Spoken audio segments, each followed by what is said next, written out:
Welcome back to council classes. UP triple SC PET exam के लिए model paper आप आज आपको सॉल्व कराया जा रहा है। उसको आप मॉडल पेपर कहिए, मॉक टेस्ट कहिए या प्रैक्टिस सेट कह लीजिए। ये पूरा पेपर आपका 100 क्वेश्चन का रहेगा, हूबहू जैसे आपके एग्जाम में आना है। सिलेबस के अकॉर्डिंग जैसे जैसे सिलेबस में वेल डिफाइन किया गया है कि किस सिलेबस से किस सब्जेक्ट से कितने क्वेश्चन आने हैं, उसी तरह के इस प्रैक्टिस सेट में आपको क्वेश्चन दिए गए हैं। तो ये वेरी वेरी इंपॉर्टेंट है आपके लिए और अपनी तैयारी को और अच्छे रूप देने के लिए या और अच्छा पुख्ता करने के लिए। जैसे आप लोगों ने सिलेबस देख लिया, प्रीवियस ईयर के क्वेश्चन कर लिए यूपी ट्रिपल एससी के और अपनी तैयारी कर लिया। अब लास्ट समय में आपको यही करना है कि आपको मॉक टेस्ट देना है या मॉडल पेपर को सॉल्व करना है, जिससे आप लोग ये पता कर सकें कि हाँ हमारी तैयारी किस लेवल की हो चुकी है। अभी भी एग्जाम में आपके काफ़ी समय शेष है, आप लोग और तैयारी को अच्छा कर सकते हैं। क्वेश्चन नंबर 1 देखते हैं आपका, सौर मंदिर भारत के किस राज्य में स्थित है? तो सौर मंदिर आपका स्थित है तमिलनाडु में। और सौर मंदिर की स्थापना किस राजा के द्वारा करवाई गई? तो इसकी स्थापना करवाई गई नरसिंह देव वर्मन द्वितीय के द्वारा। नरसिंह देव वर्मन द्वितीय के द्वारा। शासक का नाम भी याद रखिए कि किस मंदिर का स्थापना किसके द्वारा कराई। और ये जो शासक हैं किस वंश से संबंधित हैं? तो इनका संबंध है आपका पल्लव वंश से। पल्लव शासक हैं ये भी आप याद रखिए। पल्लव शासक नरसिंह देव वर्मन द्वितीय के द्वारा सौर मंदिर की स्थापना कराई गई किस राज्य में? तमिलनाडु में। अब देखिए क्वेश्चन नंबर 2, कंटक शोधन नामक न्यायालय का प्रचलन किस साम्राज्य में था? तो इसका सही आंसर है आपका मौर्य साम्राज्य में। Option D is the right answer. और एक शब्द और पूछा जाता है इसमें, प्रदेष्टा। प्रदेष्टा का भी उल्लेख है आपका मौर्य साम्राज्य में। प्रदेष्टा, प्रदेष्टा का संबंध है आपका मौर्य काल में। यह है फौजदारी न्यायालय के न्यायाधीश होता था। इस शब्द के बारे में भी आपके एग्जाम में क्वेश्चन पूछा गया है। कंटक शोधन से पूछा गया है कि नामक न्यायालय किस शासन काल में प्रचलित था? ये हो गया आपका मौर्य में। और एक शब्द है प्रतिष्ठा, इसके बारे में भी क्वेश्चन पूछा गया, इसको भी आप यहीं पे ध्यान रखिए। अब देखिए नेक्स्ट क्वेश्चन है, क्वेश्चन नंबर 3 है आपका, निम्नलिखित में से कौन सा वेद सबसे पुराना है? तो सबसे पुराना वेद है आपका ऋग्वेद। 4 वेद हैं, आपको ये नाम याद होना चाहिए, ऋग्वेद, यजुर्वेद, अथर्ववेद, सामवेद। और सबसे पुराना वेद है आपका ऋग्वेद। नेक्स्ट क्वेश्चन देखते हैं, क्वेश्चन नंबर 4, हड़प्पा सभ्यता की प्रसिद्ध नर्तकी की मूर्ति जो है वो किस पदार्थ की बनाई गई थी? तो एक इसमें आप लोग गेस भी कर सकते हैं, जो हड़प्पा युगीन सभ्यता थी उसको कांस्य युगीन सभ्यता भी बोलते हैं। हड़प्पा सभ्यता को आप लोग कांस्य युगीन सभ्यता भी बोलते हैं। तो इससे संबंध एक गेस है कि लगा सकते हैं कि ये जो मूर्ति भी रही होगी वो कांसा की ही रही होगी। इसका आंसर सही हो जाएगा ऑप्शन बी। नेक्स्ट क्वेश्चन देखते हैं, क्वेश्चन नंबर 5 है आपका, वास्को डी गामा किस वर्ष कालीकट या कोझिकोड में आया था? इसका सही आंसर है आपका 1498 में। 1498 में 20 मई को, डेट भी आप याद रखिए क्योंकि ये क्वेश्चन बहुत बार पूछा जा चुका है कि ये किस सन में आया था, तो आप इसको डेट भी याद रखिए। 20 मई 1498 को ये कालीकट आया था। और इस समय वहाँ का राजा कौन था? कालीकट का राजा था उस समय जमोरिन। इसके बारे में भी क्वेश्चन पूछा गया है कि उस समय राजा कौन था? जमोरिन। इसका नाम भी याद रखिए। नेक्स्ट क्वेश्चन देखिए, क्वेश्चन नंबर 6 है आपका, 1857 के विद्रोह को भारत के प्रथम स्वतंत्रता संग्राम की संज्ञा किसने दी? इसका सही आंसर है आपका वी.डी. सावरकर ने। Option D is the right answer. और ये किस बुक में इसकी संज्ञा दी प्रथम स्वतंत्रता संग्राम की? इसके बुक के बारे में भी जानते रहिए, बुक के बारे में भी क्वेश्चन पूछा गया है आपका। वी.डी. सावरकर की बुक का नाम है the Indian war of independence 1857। The Indian war of, Hindi में भी इसी तरह लिखा है, इसका कुछ हिंदी वो नहीं है कि हाँ अनुवाद आप हिंदी समझ सकते हैं। The Indian war of independence, Indian war of independence, independence. उसके बाद है आपका 1857। ये बुक का पूरा नाम है 1857 तक। वेरी इंपॉर्टेंट बुक है, कई बार पूछी गई है, तो हमें दोनों याद रखना है। अब देखिए नेक्स्ट क्वेश्चन, क्वेश्चन नंबर 7 है आपका, निम्न में से किसने लंदन में विलियम हट कर्जन के द्वारा, विलियम हट कर्जन वायली की हत्या की थी? किसने? तो इसका सही आंसर है आपका मदन लाल ढींगरा ने। मदन लाल ढींगरा ने इसकी हत्या की थी। किस सन में की थी? 1909 में। 1909 में इन्होंने हत्या की थी। उसके बाद मदन लाल ढींगरा को फांसी की सजा हुई कब? 17 अगस्त 1909 को। 17 अगस्त 1909 को इनको फांसी की सजा हो गई। कहाँ पर? लंदन में। ये भी याद रखिए कि किस समय इनको फांसी की सजा हुई, 17 अगस्त 1909 को। नेक्स्ट क्वेश्चन देखिए, क्वेश्चन नंबर 8 है आपका, जलियांवाला बाग नरसंहार के बाद किसने अपनी नाइटहुड की उपाधि लौटा दी थी? तो नाइटहुड की उपाधि लौटाई थी आपकी रविंद्रनाथ टैगोर जी ने। और एक क्वेश्चन और बनता है, जलियांवाला बाग नरसंहार हुआ कब था? ये हुआ था आपका 13 अप्रैल 1919 को। 13 अप्रैल 1919 को। नेक्स्ट देखिए क्वेश्चन नंबर 9 है आपका, गांधी इरविन समझौता किस वर्ष हुआ था? तो गांधी इरविन समझौता हुआ था आपका 1931 को, फरवरी 1931 में गांधी इरविन समझौता हुआ था। और इसके बारे में और क्वेश्चन पूछा जाता है कि गांधी इरविन समझौता का निष्कर्ष क्या निकला? तो निष्कर्ष यही निकला कि कांग्रेस जो है द्वितीय जो गोलमेज सम्मेलन हो रहा था, 3 बार गोलमेज सम्मेलन हुआ था, उसमें द्वितीय में गांधी जी ने पार्टिसिपेट किया था। तो गांधी इरविन जो समझौता हुआ था उसके बाद ही इन्होंने उसमें पार्टिसिपेट किया या साझा किया। और एक क्वेश्चन और बनता है, जो कांग्रेस था उसका सविनय अवज्ञा आंदोलन जो था, जो चल रहा था उसमें गांधी जी के द्वारा, उसको स्थगित करना पड़ा। यही गांधी इरविन समझौता का निष्कर्ष था। अब देखिए क्वेश्चन नंबर 10, स्वतंत्र भारत के प्रथम गवर्नर जनरल कौन थे? तो प्रथम गवर्नर जनरल थे आपके लॉर्ड माउंटबेटन। और जब पूछा जाए क्वेश्चन में स्वतंत्र भारत के प्रथम भारतीय जब आ जाए क्वेश्चन में, तो इसका आंसर हो जाएगा आपका सी राजगोपालाचारी जी। और यहाँ पे जो क्वेश्चन दिया उसका आंसर होगा लॉर्ड माउंटबेटन। दोनों फैक्ट एक साथ याद रखिए, बहुत कंफ्यूजन होता है। क्वेश्चन नंबर 11 देखिए, निम्नलिखित में से किस देश की सीमा भारत के साथ साझा नहीं करती? इसके लिए आप लोग मैप देखिए कि भारत के साथ किसकी सीमा साझा नहीं करती है। तो मैप में आप देखेंगे, ये मैप है आपका भारत का। यहाँ पे हो गया आपका पाकिस्तान, ये हो गया अफगानिस्तान, इधर हो गया चाइना, ये हो गया आपका नेपाल, ये हो गया भूटान, ये हो गया बांग्लादेश, ये हो गया म्यांमार। तो कितनी सीमाएं आपके साझा करती हैं? नीचे कुछ है नहीं। तो कितनी सीमाएं आपकी साझा करती हैं भारत के साथ? 7 देशों की। और ऑप्शन में देखेंगे क्या है, ऑप्शन में जो राज्य हैं, सॉरी देश हैं, उसमें ईरान का नाम कहीं भी नहीं है। तो इसका आंसर क्या हो जाएगा? ईरान। ईरान भारत के साथ सीमा साझा नहीं करता। अगला क्वेश्चन है आपका, क्वेश्चन नंबर 12 है आपका, नंदा देवी चोटी किस राज्य में स्थित है? नंदा देवी चोटी किस राज्य में स्थित है? इसका सही आंसर हो जाएगा आपका उत्तराखंड में। और एक क्वेश्चन और बन सकता है, नंदा देवी जो चोटी है किस नंबर की सबसे सर्वोच्च चोटी है? ये 4th नंबर की भारत की सबसे सर्वोच्च चोटी है। और इसको यूनेस्को के द्वारा 1988 में प्राकृतिक महत्व को विश्व धरोहर स्थल के रूप में घोषित किया गया। इस सन को भी याद रखिए, 1988 में। Very important fact. Question number 13 है आपका, निम्न में से कौन सा स्थान तांबे के खाने के लिए, तांबे की खान जो होती है उसके लिए प्रसिद्ध है? ये है आपका Khetri. Option is the right answer. और खेतड़ी है कहाँ पे? ये है आपका झुंझुनू जिला राजस्थान। झुंझुनू जिला राजस्थान में है, याद रखिए, क्योंकि कभी कभी आपका राज्य ना पूछ के स्थान का नाम पूछ सकते हैं, उसके बाद जिला के भी नाम पूछा जा सकता है, और ये पूछा भी गया है क्वेश्चन। अब नेक्स्ट क्वेश्चन देखते हैं, क्वेश्चन नंबर 14 है आपका, 2 घंटे के अंतराल के लिए देशांतर दूरी जो है वो कितनी होगी?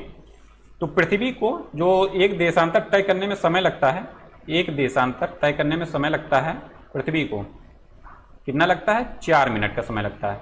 और इसमें पूछा गया है 2 घंटे के अंतराल के लिए कितनी दूरी होगी? तो 2 घंटे में आपके मिनट कितने हो जाएंगे? 120 मिनट। और एक देशांतर दूरी तय करने में लगता है समय आपको 4 मिनट। तो 4 से इसमें भाग दे दीजिए, 4 से भाग हो गया, बचा कितना? 30। इसका सही आंसर हो जाएगा 30 degree. Option B is the right answer. ये भी फैक्ट याद रखिए, पूछा गया है। क्वेश्चन नंबर 15 है आपका, विश्व का सबसे बड़ा महाद्वीप कौन सा है? विश्व का सबसे बड़ा महाद्वीप कौन सा है? तो इसका सही आंसर है आपका एशिया महाद्वीप सबसे बड़ा द्वीप है। और सबसे छोटा महाद्वीप कौन सा है? ऑस्ट्रेलिया सबसे छोटा है। आप लोग इसी क्वेश्चन में क्रम भी समझ लीजिए, क्योंकि बार बार क्वेश्चन पूछा जा सकता है कि सेकंड कौन है, थर्ड कौन है, या क्रम आपको पूछ लिया जाए। तो यहीं पे आप पूरा याद कर लीजिए कौन सा महाद्वीप सबसे बड़ा है। एशिया सबसे बड़ा है। एशिया के बाद आता है नंबर आपका अफ्रीका का। अफ्रीका के बाद आएगा आपका नंबर उत्तरी अमेरिका का, उत्तरी अमेरिका का। उसके बाद नंबर आएगा आपका दक्षिणी अमेरिका का। दक्षिणी अमेरिका महाद्वीप है ये सब, दक्षिणी अमेरिका महाद्वीप का। उसके बाद नंबर आएगा आपका अंटार्कटिका का, अंटार्कटिका का नंबर आया। उसके बाद आया नंबर यूरोप का। और देन सबसे लास्ट में कौन है? ऑस्ट्रेलिया महाद्वीप। ये पूरा क्रम आप लोग याद रखिए कि इसी क्रम में आपका छोटे से बड़े से छोटा महाद्वीपों का क्रम लगाया जाता है।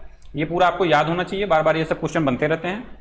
जो क्वेश्चन आपके एग्जाम में बार बार बनते हैं, किसी न किसी आयोग के द्वारा हमेशा पूछे जाते हैं, उन क्वेश्चन को हमें मिस बिल्कुल नहीं करना है। एक भी क्वेश्चन हमारे गलत नहीं होने चाहिए। टफ क्वेश्चन गलत हो जाए वो ठीक है, लेकिन जो इजी से मॉडरेट लेवल क्वेश्चन है बिल्कुल गलत नहीं होने चाहिए किसी भी कीमत पर। हम लोगों को इतना प्रैक्टिस कर लेना है। क्वेश्चन नंबर 16 आपका, भारत में जीएसटी कब लागू हुआ? तो जीएसटी लागू हुआ था आपका 1 जुलाई 2017 को। Option A is the right answer. अगला क्वेश्चन है आपका क्वेश्चन नंबर 17, आरबीआई का मुख्यालय कहां पर है? आरबीआई का मुख्यालय है आपका मुंबई में। Option C is the right answer. Next question है क्वेश्चन नंबर 18, भारतीय मुद्रा का नया प्रतीक चिन्ह किसने डिजाइन किया था? तो डिजाइन किया था इसको उदय कुमार जी ने। उदय कुमार जी का संबंध है आपका आईआईटी गुवाहाटी से, आईआईटी गुवाहाटी से, आईआईटी गुवाहाटी से। और नए जो डिजाइन है उसका चिन्ह है ये ऐसे है, र लिख के बीच से लाइन है, यही चिन्ह है इसका, नया प्रतीक चिन्ह मुद्रा का। नेक्स्ट क्वेश्चन देखिए, क्वेश्चन नंबर 19 आपका, भारत में योजना आयोग का गठन किस वर्ष में किया गया था? तो इसका सही आंसर है आपका 1950 में। योजना आयोग का गठन हुआ था 15 मार्च 1950 को। और प्रेजेंट टाइम में इसके स्थान पे क्या है? नीति आयोग। प्रेजेंट टाइम में है इसके स्थान पे नीति आयोग। और नीति आयोग की स्थापना हुई थी आपकी 1 जनवरी 2015 को। 1 जनवरी 2015 को, इसका भी आप डेट याद रखिए, 1 जनवरी 2015 को। नेक्स्ट है क्वेश्चन नंबर 20, प्रधानमंत्री मुद्रा योजना का लाभ कितने रुपए तक मुद्रा ऋण प्रदान करता है? कितने लाख रुपए तक मुद्रा ऋण प्रदान करता है? तो इसका सही आंसर है आपका 10 लाख रुपए तक। 10 लाख रुपए तक, option A is the right answer. और इसमें 3 क्रम हैं, 3 क्रम में है। एक है आपका शिशु, उसके बाद है किशोर, उसके बाद है तरुण। तो शिशु जो योजना है, शिशु योजना में आप 50,000 तक का ऋण ले सकते हैं। उसके बाद है आपका किशोर, किशोर में आप ले सकते हैं 5 लाख रुपए तक। किशोर में है कितना? 5 लाख रुपए तक। उसके बाद है आपका तरुण। तरुण मतलब होता है ना कि जैसे पर्यायवाची में भी शब्द पूछा जा सकता है, तरुण मतलब है जो वयस्क हो चुका है। तो तरुण का है आपका 10 लाख रुपए, मैक्सिमम है आपका 10 लाख रुपए। और प्रधानमंत्री मुद्रा योजना कब शुरुआत हुई इसकी? इसको भी सन याद रखिए, 8 अप्रैल 2015 को। 8 अप्रैल 2015 को, ये भी पूछा जा सकता है, वेरी इंपॉर्टेंट फैक्ट। नेक्स्ट है आपका क्वेश्चन नंबर 21, भारत में किस राज्य का लोकसभा व राज्यसभा में प्रतिनिधित्व सर्वाधिक है? इसका सही आंसर है आपका उत्तर प्रदेश। 81 सीट आपकी लोकसभा में है, 80 सीट आपकी लोकसभा में है और 21 सीट हैं आपके राज्यसभा में। 80 हैं लोकसभा में और 21 हैं आपके राज्यसभा में, दोनों याद रखिए फैक्ट। अगला क्वेश्चन आपका क्वेश्चन नंबर 22, राष्ट्रपति 5 वर्ष तक अपने पद पर रहता है। अपने पद पर रहता है अपने निर्वाचन की तारीख से, संसद द्वारा निर्धारित तारीख से, या अपने पद ग्रहण के दिन से? तो इसका सही आंसर होगा ये अपने पद ग्रहण के दिन से रहता है। और राष्ट्रपति का जो पद है, पद के बारे में किस अनुच्छेद में वर्णन है? इसका अनुच्छेद है अनुच्छेद 56। और एक क्वेश्चन राष्ट्रपति के बारे में और बनता है, अनुच्छेद 61 में इसके महाभियोग के बारे में वर्णन है। बहुत बार क्वेश्चन बनता है कि महाभियोग के बारे में वर्णन किस अनुच्छेद में है? तो आर्टिकल 61 में है इसका। और ये पद ग्रहण करता है अपने, जिस दिन आपका वो शपथ लेगा राष्ट्रपति, उसी दिन से इसकी 5 वर्ष की कार्यावधि शुरू हो जाती है।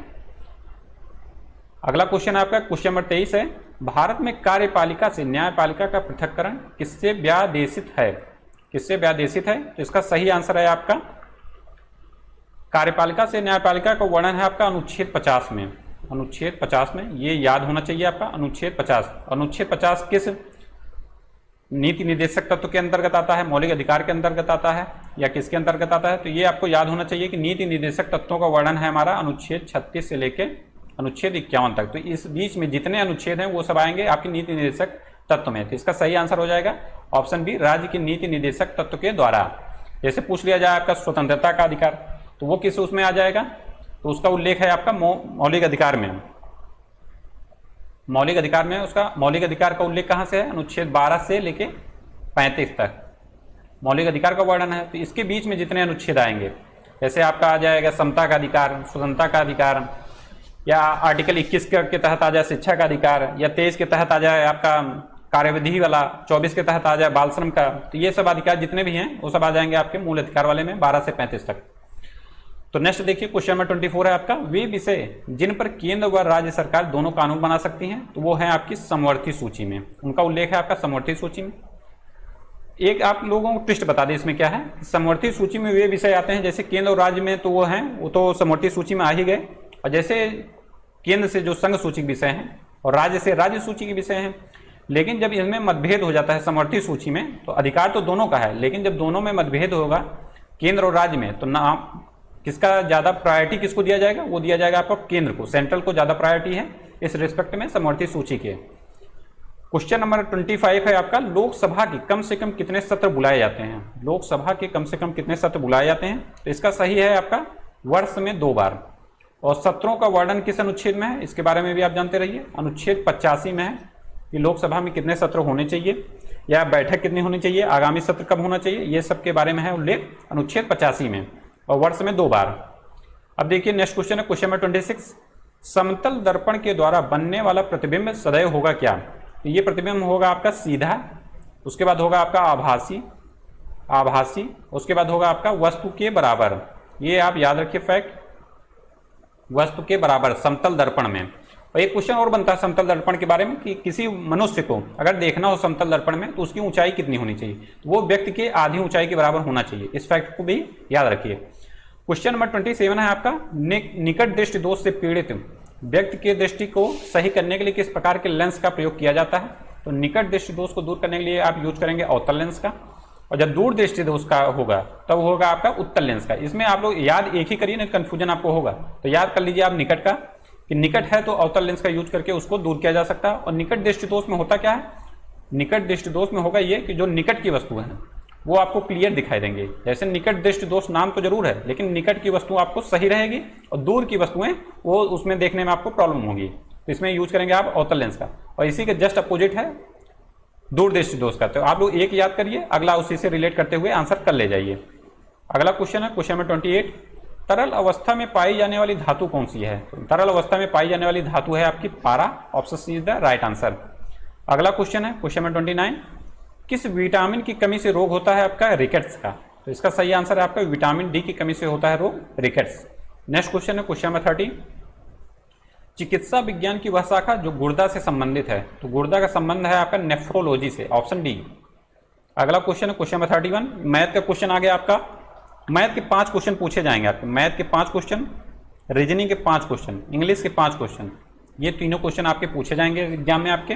और मैथ में सिंपल क्वेश्चन पूछे जाएंगे, आपको डरने की आवश्यकता नहीं है। क्वेश्चन नंबर 31 है, जैसे क्वेश्चन नंबर 31, अब इसमें आपको करना क्या है, जैसे 2 + √3 अपान में 2 - √3 माइनस में 4 √3, ऐसे जब क्वेश्चन आ जाए तो इसमें आपको ये जो ये पद दिया गया है इसको सॉल्व करना है आसानी से। तो हम लोग इसमें करेंगे क्या, ये है आपका 2 + √3 अपान में 2 - √3, इसमें गुणा कर देंगे। इसके जो व्युत्क्रमानुपाती पारी होता है 2 + √3 से ऊपर नीचे दोनों में गुणा कर देंगे। ये हो गया गुणा। जैसे किसी में अंक में गुणा कर दिया जाए तो कटने के बाद ये जो कटेंगे तो वो तो हो जाएंगे इक्वल 1, तो कोई फर्क तो पड़ा नहीं, इसलिए हम लोग इसको सिंपल करने के लिए गुणा करते हैं। ठीक है, अब इसको जब हम लोग सॉल्व करेंगे तो ये क्वेश्चन बन जाएगा आपका 2 + √3 का, सॉल्व करने पे 2 + √3 का होल स्क्वायर हो जाएगा, क्योंकि जैसे यक्स को आप यक्स में गुणा करते हैं ये हो जाता है आपका यक्स स्क्वायर। ठीक, इसी तरह जब इसको गुणा करेंगे 2 + √3 का, ये हो जाएगा इसका स्क्वायर, और नीचे है 2 - √3, 2 + √3। इसमें एक फार्मूला आप लोगों ने कभी पढ़ा होगा कि यक्स स्क्वायर माइनस में वाई स्क्वायर का वो होता है full form x + y x - y. तो ये यहाँ पे देखेंगे तो आप इसी प्रारूप में लिखा गया है। तो इसका प्रारूप हो जाएगा आपका 2 का स्क्वायर माइनस में √3 का स्क्वायर। तो नीचे वाले को आप लोग सॉल्व करेंगे तो 2 का स्क्वायर हो जाएगा ये 4, और √3 का जब स्क्वायर करेंगे तो ये आ जाएगा 3। तो 4 में से 3 चला गया 1, नीचे आ गया आपका 1। अब ऊपर देखते हैं, ऊपर है आपका ये फार्मूला है a + b का होल स्क्वायर का, a + b का होल स्क्वायर। तो इसमें होता है आपका a² प्लस में b² प्लस में 2ab। तो वही यहाँ पे करना है आपको। a का स्क्वायर हो जाएगा 4, √3 का स्क्वायर हो जाएगा आपका 3, उसके बाद हो जाएगा आपका 2ab। तो 2ab में 2 × 2 × √3, तो 4 √3 आ जाएगा इसका आंसर। तो हो जाएगा आंसर क्या, 4 3 7 + 4 √3, 4 3 7 + 4 √3। तो 4 3 7 हो गया, प्लस में 4 √3 आ गया, 4 + 3 हो गया ये आपका 7। उसके बाद आ जाएगा 2 × 2 4 √3, तो 7 + 4 √3 आ गया उसका। ये हो गया इसका सोल्यूशन। उसके बाद है ये आपका 4 माइनस में √3 इसका है होल स्क्वायर। ये वैल्यू जो हम लोगों ने सॉल्व की इसकी, ये यहाँ पे हम लोगों ने पुट कर दिया। ठीक, ये हो गया आपकी वैल्यू पुट। उसके बाद ये जो माइनस में 4 √3 था ये यहाँ पे हमने लिख दिया। अब इसमें देखेंगे ये है प्लस में, ये है माइनस में, तो ये इससे कट जाएगा, बचा आंसर आपका 7, और 7 का स्क्वायर है तो 7 का स्क्वायर हो जाएगा 49 49। ऑप्शन सी सही हो जाएगा इसका। अब देखिए अगला क्वेश्चन, क्वेश्चन नंबर 32 है आपका, एक नारियल तेल का अंकित मूल्य लागत मूल्य से 15% अधिक है। इसमें करना क्या है आपको, सिंपल सा है ये क्वेश्चन। एक फार्मूला होता है मार्केट प्राइस अपान में कास्ट प्राइस, मतलब कि बाजार मूल्य अपान में कास्ट प्राइस मतलब क्रय मूल्य। उसके बाद फार्मूला है 100 + -a प्लस में p मतलब प्रॉफिट, मतलब आपको लाभ क्या होता है, और इसके बटे में कर देंगे 100 ± d मतलब आपने डिस्काउंट कितना दिया या छूट कितना दिया। तो अब इसमें फार्मूले में आप इसको वैल्यू को पुट करेंगे आराम से, एकदम घबराने की आवश्यकता बिल्कुल नहीं है। पेट में इतना आपको सफिशिएंट टाइम रहता है कि आप लोग एग्जाम को अच्छे से दे सकते हैं, कैलकुलेशन अच्छे से कर सकते हैं। जिसको मैथ नहीं भी आती है उसके लिए भी कोई डरने की बात नहीं है। अब इसमें देखेंगे अंकित मूल्य जो है लागत मूल्य से 15% अधिक है, तो इसका आंसर हो जाएगा 115 अपान में 100। माना हो गया आपका 100 और 15% अधिक है, तो 100 में जब 15% बढ़ाएंगे तो हो जाएगा 115। आपको मैथ और जो ग्राफ का क्वेश्चन और सारणी क्वेश्चन उसके लिए सिर्फ 2 ही चैप्टर आने चाहिए, प्रतिशत और दूसरा चैप्टर है औसत। अगर 2 चैप्टर आ रहे हैं तो आपको पेट के एग्जाम में कोई समस्या नहीं है, और अगर अभी भी नहीं आ रहा तो उसको आप पढ़ लीजिए। तो ये हो गया 115% अधिक है। अब इसमें क्वेश्चन में है कितने प्रतिशत कम में बेचा जाए जिससे न तो लाभ हो न ही हानि हो। तो जब न लाभ हो न हानि हो तो इसका ऊपर हो जाएगा आपका 100। जैसे लाभ होगा तो प्लस करके जो भी जितना परसेंट लाभ हो उसको लिखा जाएगा, हानि हो तो जितना परसेंट माइनस करके जितना हानि हो उसको लिखा जाएगा। तो इसमें जब लिखा है न लाभ हो न हानि तो ये ऊपर हो जाएगा 100, और नीचे है कितने प्रतिशत कम में बेचा जाए, मतलब बेचा जाए या डिस्काउंट किया जाए कितने कम में। तो ये है इसका आंसर हो जाएगा आपका नीचे, सॉरी आंसर करें 100 माइनस एक्स, कितने प्रतिशत कम में बेचा जाए तो इसको मान लिया हमने माइनस एक्स में।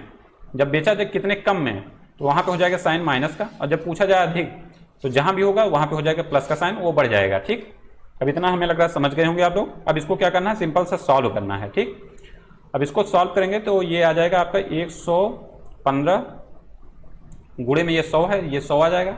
उसके बाद माइनस में है ये आपका 115 गुणे एक्स हो जाएगा। उसके बाद ये आपका इधर से इधर गुणा कर देंगे, ये आ जाएगा 10000, ये हो गया।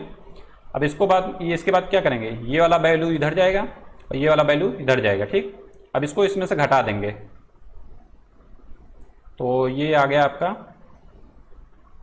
10,000। इसमें से जब आप घटाएंगे तो इसका आंसर आ जाएगा 0, 0, 5, 11 में से 10 गया, 1 आ गया, तो आ गया आपका 1500। और यहाँ लिख देते हैं ये आपका आ गया 1500, और अपान में ये वैल्यू है 115x, ये इधर चली गई तो ये बराबर में है 1500 अपान सॉरी इक्वल में ये आ गया आपका 115x। अब ये वाली वैल्यू जो है इधर जाएगी भाग में, या यहीं से आप भाग दे दीजिए, यहीं से आप जब भाग देंगे तो ये आ जाएगा 115। ठीक, अब इसको क्या करना है, काटना है। इसको काट पीट दीजिए आप, 5 से काट दिए, 5 दूना 10 हो गया आपका, 1 बचा, 5 तेक 15 हो गया। उसके बाद इसको काटना है, 5 तेक 15 हो गया, ये आ गया 300, 300 अपान में 23 हो गया। अब इसमें 23 से भाग देंगे 300 में, कितना जाएगा, ये जाएगा 1, 23 में बचा 7 और फिर 70 हो गया, और 70 में 23 से भाग देंगे तो कितना जाएगा, 3 बार जाएगा, और कितना बचेगा 23 या 69, 1 बचा। उसके बाद अपान में 23, इसका सही आंसर क्या हो जाएगा 13 सहित 1/23। बी ऑप्शन आपका सही है। एकदम आराम से इसको इत्मीनान से आप लोग सॉल्व कर सकते हैं। अब देखिए नेक्स्ट क्वेश्चन, क्वेश्चन नंबर 33 है आपका। किसी संख्या का 5/12 3/4 है तो संख्या कितनी है। माना संख्या क्या है आपकी x का 5/12 क्या है 3/4 है। क्वेश्चन यह दिया है किसी संख्या का 5/12 3/4 है, तो x का 5/12 इक्वल टू 3/4 हो गया। तो अब इसमें क्या करना है, सिंपल से आपको सॉल्व कर लेना है। 4 3 12 हो गया और 3 3 9 हो गया, यहाँ से इससे गुणा कर देंगे, 3 3 9 हो गया। x का ये गुणे मल्टीप्लाई बाय 5 है, ये आ जाएगा नीचे, तो 9/5 आ जाएगा। तो अब इसको भाग देंगे, क्या आ जाएगा 5 एकम 5 और 4 बच गया, तो 1 सही 4/5। सही आंसर कौन सा है, ऑप्शन ए। अब देखिए अगला क्वेश्चन, अगला क्वेश्चन आपका यदि x minus 1/x equal to 2√2 है तो x क्यूब माइनस में 1 में x क्यूब का मान ज्ञात कीजिए। अब इसमें सिंपल क्या करना है, एक फार्मूला होता है x माइनस वाई का होल क्यूब। इसका फार्मूला क्या होता है, x क्यूब माइनस में y क्यूब माइनस में 3xy x माइनस में y। ये फार्मूला आपको याद होना चाहिए। अब सिंपल से इसी में रख देना है, इसको वैल्यू को रखना क्या है, मतलब इसको भी वही करना है। जैसे ये है, इसको आपने क्यूब कर दिया और इधर के इसको भी क्यूब कर दिया, तो ये हो जाएगा आपका x क्यूब। यहाँ पे थोड़ा जगह की कमी हो रही है, लेकिन आप लोग समझ सकते हैं, बस आपको समझते जाना है। नहीं आ रहा तो इसको आप लिखते भी जाइए। x क्यूब माइनस में 1 में x क्यूब माइनस में 3xy, तो x हो गया, गुणे में 1 में x हो गया। उसके बाद आ गया आपका x माइनस 1/x। ठीक, तो अब इसको क्या करना है, अब इसको करना है सिंपल सा, जो वैल्यू है x माइनस 1/x की, उसको इसमें कर देना है पुट। तो ये आ जाएगा आपका x से x कट गया, तो x cube minus 1/x cube, ये एज इट इज आप उतार लीजिए। उसके बाद माइनस में 3 है, उसके बाद मल्टीप्लिकेशन में आ जाएगा x माइनस में 1 में x, और x माइनस 1 में x की वैल्यू दिया था 2√2, गुणे में 2√2, तो ये वैल्यू हो जाएगी आपकी माइनस में 6√2, तो ये वैल्यू हो जाएगी आपकी माइनस में 6√2, माइनस में 6√2 तो ये है नहीं, ये हम लोगों से गलती कहाँ पे हो रही है, 6√2 ये आ गया यहाँ पे, सॉरी इक्वेशन का इधर वाला पार्ट भी तो सॉल्व करना है, इसको ऐसे भूल न जाना। तो इसमें करना है क्या है, इसको अभी क्यूब निकालना है, 2√2 का क्यूब, इसका क्यूब करेंगे आप लोग तो हो जाएगा 2 का क्यूब हो जाएगा आपका 2 दूना 4 दूना 8, और √2 का जब क्यूब करेंगे तो ये वैल्यू आ जाएगी आपका, नीचे 2 से गुणा करेंगे, नीचे सॉरी करें, √2/√2 हो जाएगा ये 2, उसके बाद एक √2 इसमें बचेगा, 8 दूना 16√2 हो जाएगा, इसकी वैल्यू आ जाएगी आपकी 16√2, और ये माइनस में है, ये दोनों जुड़ जाएंगे तो 16×6 22√2, 16×6 22√2 किस में आंसर है, ऑप्शन सी में है, 22√2 आंसर हो जाएगा इसका ऑप्शन सी। आसानी से ऐसे कर सकते हैं आप लोग। अब क्वेश्चन नंबर 35 देखते हैं। यदि एक 12 वर्ष के लड़के को एक नए लड़के से बदलते हैं तो 18 लड़कों की औसत आयु 1.5 वर्ष बढ़ जाती है, तो नए लड़के की आयु क्या होगी। तो अब इसको आसानी से करना है, सभी चीज यहाँ पे आपको ट्रिक के माध्यम से नहीं बताई जाएगी, बेसिक बताई जाएगी, जिससे हमारे सभी साथी सभी भाई बहन जितने क्वेश्चन है सब पूरा 100% क्वेश्चन करके आए। एक भी क्वेश्चन आपको गलत नहीं करना है, हमको ऐसे ही यहाँ पे सॉल्व करना है। ठीक, अब इसमें पूछा गया है यदि एक 12 वर्ष के लड़के को एक नए लड़के से बदलते हैं तो 18 लड़कों की औसत आयु 1.5 वर्ष बढ़ जाती है, मतलब लड़के हैं 18 ही, तो 18 लड़कों की औसत मान लिया x है, तो पूरा कुल आयु हो जाएगी कितनी 18x। ठीक, अब इसमें क्या क्या गया है, 12 वर्ष के लड़के को बदल देते हैं और एक नया लड़का ला देते हैं, तो बदलने की जगह 18x माइनस आप x कर लीजिए, और जो नया लड़का है उसके लिए आप क्या करेंगे, माइनस में x जो है उसके जगह पे आप प्लस में y कर देंगे, और x क्या है ये माइनस में 12 करेंगे, क्योंकि 12 वर्ष के लड़के को आप घटा रहे हैं, तो 18x तो पूरा है, उसके बाद 12 वर्ष के घटा रहे तो माइनस में 12 करेंगे। ठीक, क्योंकि 12 वर्ष के लड़के को घटा के एक नया लड़का वहां पे ऐड कर रहे हैं, तो माइनस 12 हो गया और प्लस में y हो गया, और कितने औसत आयु बढ़ रही है, ये है आपकी 18 गुणे x प्लस 1.5। ठीक, तो इसको यहाँ पे सोल्यूशन निकालेंगे तो 18x प्लस में हो जाएगा आपका 18 गुणे 1.5, 18 एकम 18 9 27, ये हो जाएगा आपका 27। अब इसमें करना क्या है आपको, अब इसमें आप करना सिर्फ यही है कि 18x माइनस में 12 प्लस में y equal to 18x plus में 27, ये वैल्यू दोनों हो जाएंगी बराबर, ये वैल्यू दोनों हो जाएंगी क्या बराबर, 18x माइनस में 12 प्लस y, यहाँ साफ साफ लिख लेते हैं, 18x प्लस में हो जाएगा ये 27। ठीक, अब इसमें करना क्या है, 18x से 18x से आपका कट गया और y बचा, y इक्वल टू क्या हो जाएगा 27 प्लस 12, तो इसका आंसर क्या हो जाएगा 39। एकदम आसान सा क्वेश्चन, ऑप्शन डी। ऐसे ही आराम से करना है आपको। अब देखिए क्वेश्चन नंबर 36 है आपका, प्रत्यक्ष शब्द का विलोम क्या होता है। तो प्रत्यक्ष शब्द का विलोम होगा आपका परोक्ष, option B is the right answer. और प्रत्यक्ष का विलोम होगा आपका परोक्ष या अप्रत्यक्ष, दोनों होता है अप्रत्यक्ष। अब देखिए नेक्स्ट क्वेश्चन, क्वेश्चन नंबर 37 है आपका, अनेक शब्दों के लिए एक शब्द के निम्नलिखित विकल्पों में से कौन सा गलत है। ठीक, इसको अब हमको ध्यान देना है। जंगल की आग को बोलते हैं दावानल, ये सही है। आगे की सोचने वाला अग्रगामी, समुद्र की आग बड़वानल, ये भी सही है। पेट की आग जठराग्नि। तो आगे की सोचने वाला इसके लिए होगा आपका अग्रसोची, इसके लिए आपका होगा अग्रसोची, यही आपका गलत है। आगे की सोचने वाला के लिए होगा अग्रसोची, और अग्रगामी जो है वो किसके लिए होता है, जो आगे चलने वाला हो, आगे चलने वाला, आगे चलने वाला के लिए होगा आपका अग्रगामी। ठीक है, सभी इंपॉर्टेंट है वाक्यांशों के लिए, एक सब जितने भी यहाँ पे दिए गए हैं आपको सभी याद होने चाहिए। अब देखिए नेक्स्ट क्वेश्चन, क्वेश्चन नंबर 38 है, कमल शब्द का पर्यायवाची होगा, कमल शब्द का पर्यायवाची होगा, तो कमल शब्द का सही आंसर होगा आपका इंदिवर, ऑप्शन डी। और कमल शब्द के अन्य पर्यायवाची कौन कौन से हैं वो भी आप सुन लीजिए, राजीव, अंबुज, पंकज, जलज, सरोज, नीरज, नलिन, उत्पल, अरविंद, शतदल, ताम्रस, कोकनद, सरसिज या शतपत्र, इतने पर्यायवाची हैं पर कमल के, आपको ध्यान से सुनने होंगे तो आपको याद हुआ होगा। और अन्य जो यहाँ पे पर्यायवाची है वो किसके हैं, अनंग है जो पर्यायवाची, ये है आपका कामदेव का। ठीक, कामदेव का, मनोज, मनसिर, ये सब पर्यायवाची होते हैं और अनंग होता है। और एक शब्द है इसमें कंदर्प, तो कंदर्प भी किसी का है, कामदेव का ही है। कंदर्प और अनंग ये हैं आपके कामदेव के। अन्य बचता है धनेश। धनेश का मतलब आप लोग जानते ही होंगे, कुबेर से संबंधित है ये, ठीक। ये शब्द हो गया। उसके बाद क्वेश्चन नंबर 39 है आपका, वैदेही वनवास किसकी रचना है? वैदेही वनवास रचना है आपकी अयोध्या सिंह उपाध्याय हरिऔध की, ऑप्शन डी। और इनकी अन्य रचनाओं के बारे में भी आपको एग्जाम में क्वेश्चन पूछा जाता है। कुछ रचनाएं ऐसी हैं जो बार बार आपके एग्जाम में पूछी जाती हैं। तो आपका हो गया वैदेही वनवास के बारे में खूब क्वेश्चन पूछा जाता है। और एक है इनका प्रिय प्रवास, प्रिय प्रवास, इसके बारे में भी क्वेश्चन पूछा जाता है। एक है आपका परिजात, परिजात, जिसके बारे में भी क्वेश्चन पूछा जाता है। दोनों आपको याद होना चाहिए। नेक्स्ट है क्वेश्चन नंबर 40, नाग का बाल होना, इसके मुहावरे का अर्थ होगा आपका अत्यधिक प्रिय होना, ऑप्शन सी। अब देखिए अगला क्वेश्चन, अगला आपका है इंग्लिश का पैसेज। इंग्लिश से आपके 5 नंबर के यही पैसेज आएगा, इसी में से क्वेश्चन पुटअप होंगे आपके। तो पैसेज आपका पढ़ लीजिए, आराम से 2 से 3 बार पढ़ेंगे, सब कुछ आंसर आपको हिंदी का हो पैसेज या इंग्लिश का हो, दोनों आराम से आंसर मिल जाएंगे।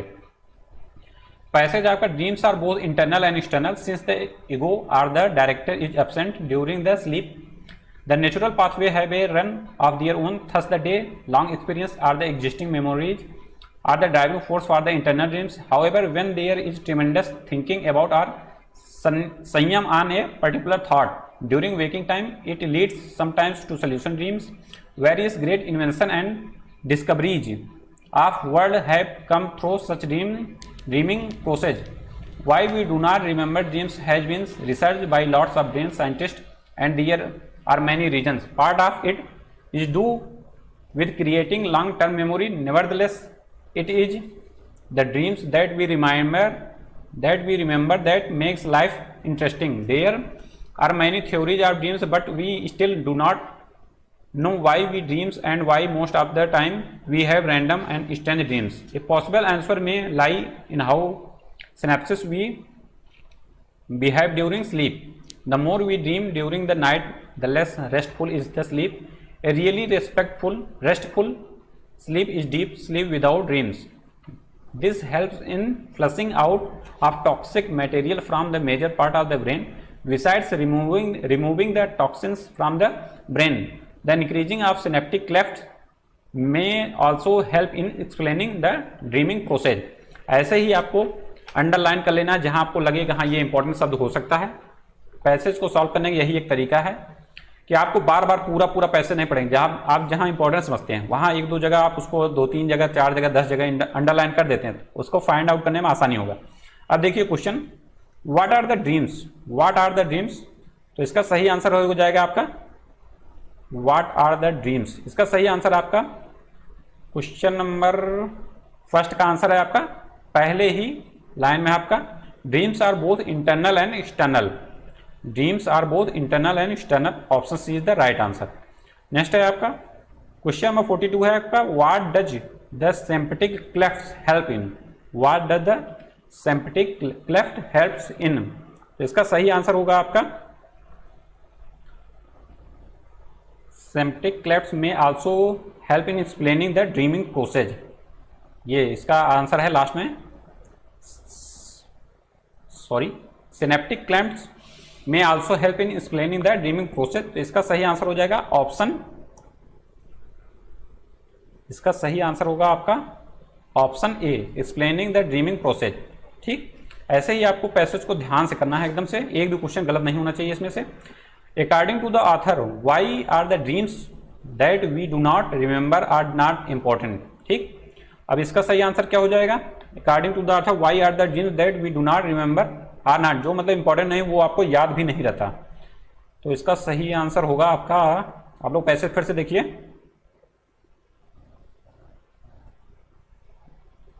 हाँ यहां लिखा है why we do not remember dreams that has been research by lots of brain scientist and there are many reasons. ऐसे ही आप लोग जब पैसेज को ध्यान से पढ़ेंगे तो आपको रिमेंबर रहेगा कि हाँ वो कहाँ पे लिखा है वो शब्द या वो लाइन, तो इसका सही आंसर हो जाएगा आपका 43 का, it's the dream that we remember that make our life interesting. जो इंटरेस्टिंग रहेगा वो ड्रीम आपको याद रहेगा, जो इंटरेस्टिंग नहीं रहेगा वो ड्रीम आपको याद नहीं रहेगा। क्वेश्चन नंबर 43 का आंसर हो जाएगा बी ऑप्शन। अब देखिए क्वेश्चन नंबर 44 है, गिव द सिनोनिम्स, सिनोनिम्स मतलब आपका समानार्थी, एगोनी, एगोनी मतलब होता है कष्ट, एगोनी का मतलब होता है क्या, कष्ट, तो इसका सही आंसर होगा रिस्क मतलब हो जाएगा आपका जोखिम, पेन मतलब दर्द, हेल्प मतलब सहायता करना, हो जाएगा इसका ब्लेम, ब्लेम करना। ठीक, option B is the right answer. Agony मतलब होता है कष्ट, व्यथा, संताप, वही हो जाएगा आपका पेन मतलब भी। पेन मतलब आपका हो जाएगा संताप, सॉरी पेन मतलब होता है संताप या कष्ट, कुछ भी समझ लीजिए। उसके बाद ब्लेम, ब्लेम का मतलब होता है कि हाँ किसी को मतलब ब्लेम करना कि हाँ मतलब इसी के कारण मुझे कष्ट हो रहा है, तो इसका ये समानार्थी हो जाएगा। Option B is the right answer. Question number 45 आपका, give antonyms from the following words. Brat, brat का विलोम आपको इसमें बताना है। तो वाइज मैन मतलब हो गया आपका बुद्धिमान, रिच मैन मतलब हो गया आपका अमीर आदमी, प्लम्प लेडी मतलब आपके मोटी महिला। इसका सही आंसर हो जाएगा ये, सॉरी प्लम्प मोटी महिला, इससे कोई इसका संबंध नहीं है। ब्रैट का मतलब होता है आपका बिगड़ा हुआ, ब्रैट का अर्थ होता है आपका बिगड़ा हुआ। ऐसे ही आपको ध्यान से देखना है सभी ऑप्शन, जल्दबाजी में बिल्कुल नहीं करना है। इसका सही आंसर हो जाएगा आपका option A, splat child. Option A is the right answer. ऐसे ही ध्यान से करना है, बिल्कुल एक भी क्वेश्चन मिस नहीं करना है आपको। क्वेश्चन नंबर नेक्स्ट है आपका, दिए गए विकल्पों में से संबंधित शब्द का चयन कीजिए। बिस्तर, गद्दा, कुर्सी। कुर्सी की बात क्या होगा आपका, तो ये जो गद्दा रखा जाता है वो बिस्तर के रूप में यूज होता है आप सोने या बैठने के लिए। उसी तरह इसमें यूज होगा आपका कुशन, कुशन जो होता है वो कुर्सी के रूप में यूज होती है। Option C is the right answer. अगला है क्वेश्चन नंबर 47 है आपका, किसी विशिष्ट कुट भाषा में INHALE को REEDIH के रूप में लिखा जाता है, तो उसी भाषा में MIGSTY को कैसे लिखा जाएगा। तो सिंपल से इसमें ये करना है, आपको 26 अक्षर लिख लेने हैं ABCD के, ABCD EFGH IJ KL MNOP QR STUVWXY and Z। इतना लिख लेना है आराम से। ट्रिक आ रही है बहुत अच्छी बात है, ट्रिक नहीं आ रही है तो सिंपल बेसिक से चलिए आप, जैसे मैं चल रहा हूँ। तो आपको करना सिर्फ ये देखना है कि कौन सा अरेंजमेंट कैसे किया गया है। तो इसमें देखेंगे आप आई का अरेंजमेंट किया गया है ई के साथ, आई का किया गया है ई के साथ और एन का किया गया है ऐसे। क्वेश्चन आप देखेंगे तो आई का जैसे है, तो आई का किया गया है, आई है, एन है, एच है, इसका किया गया है REE।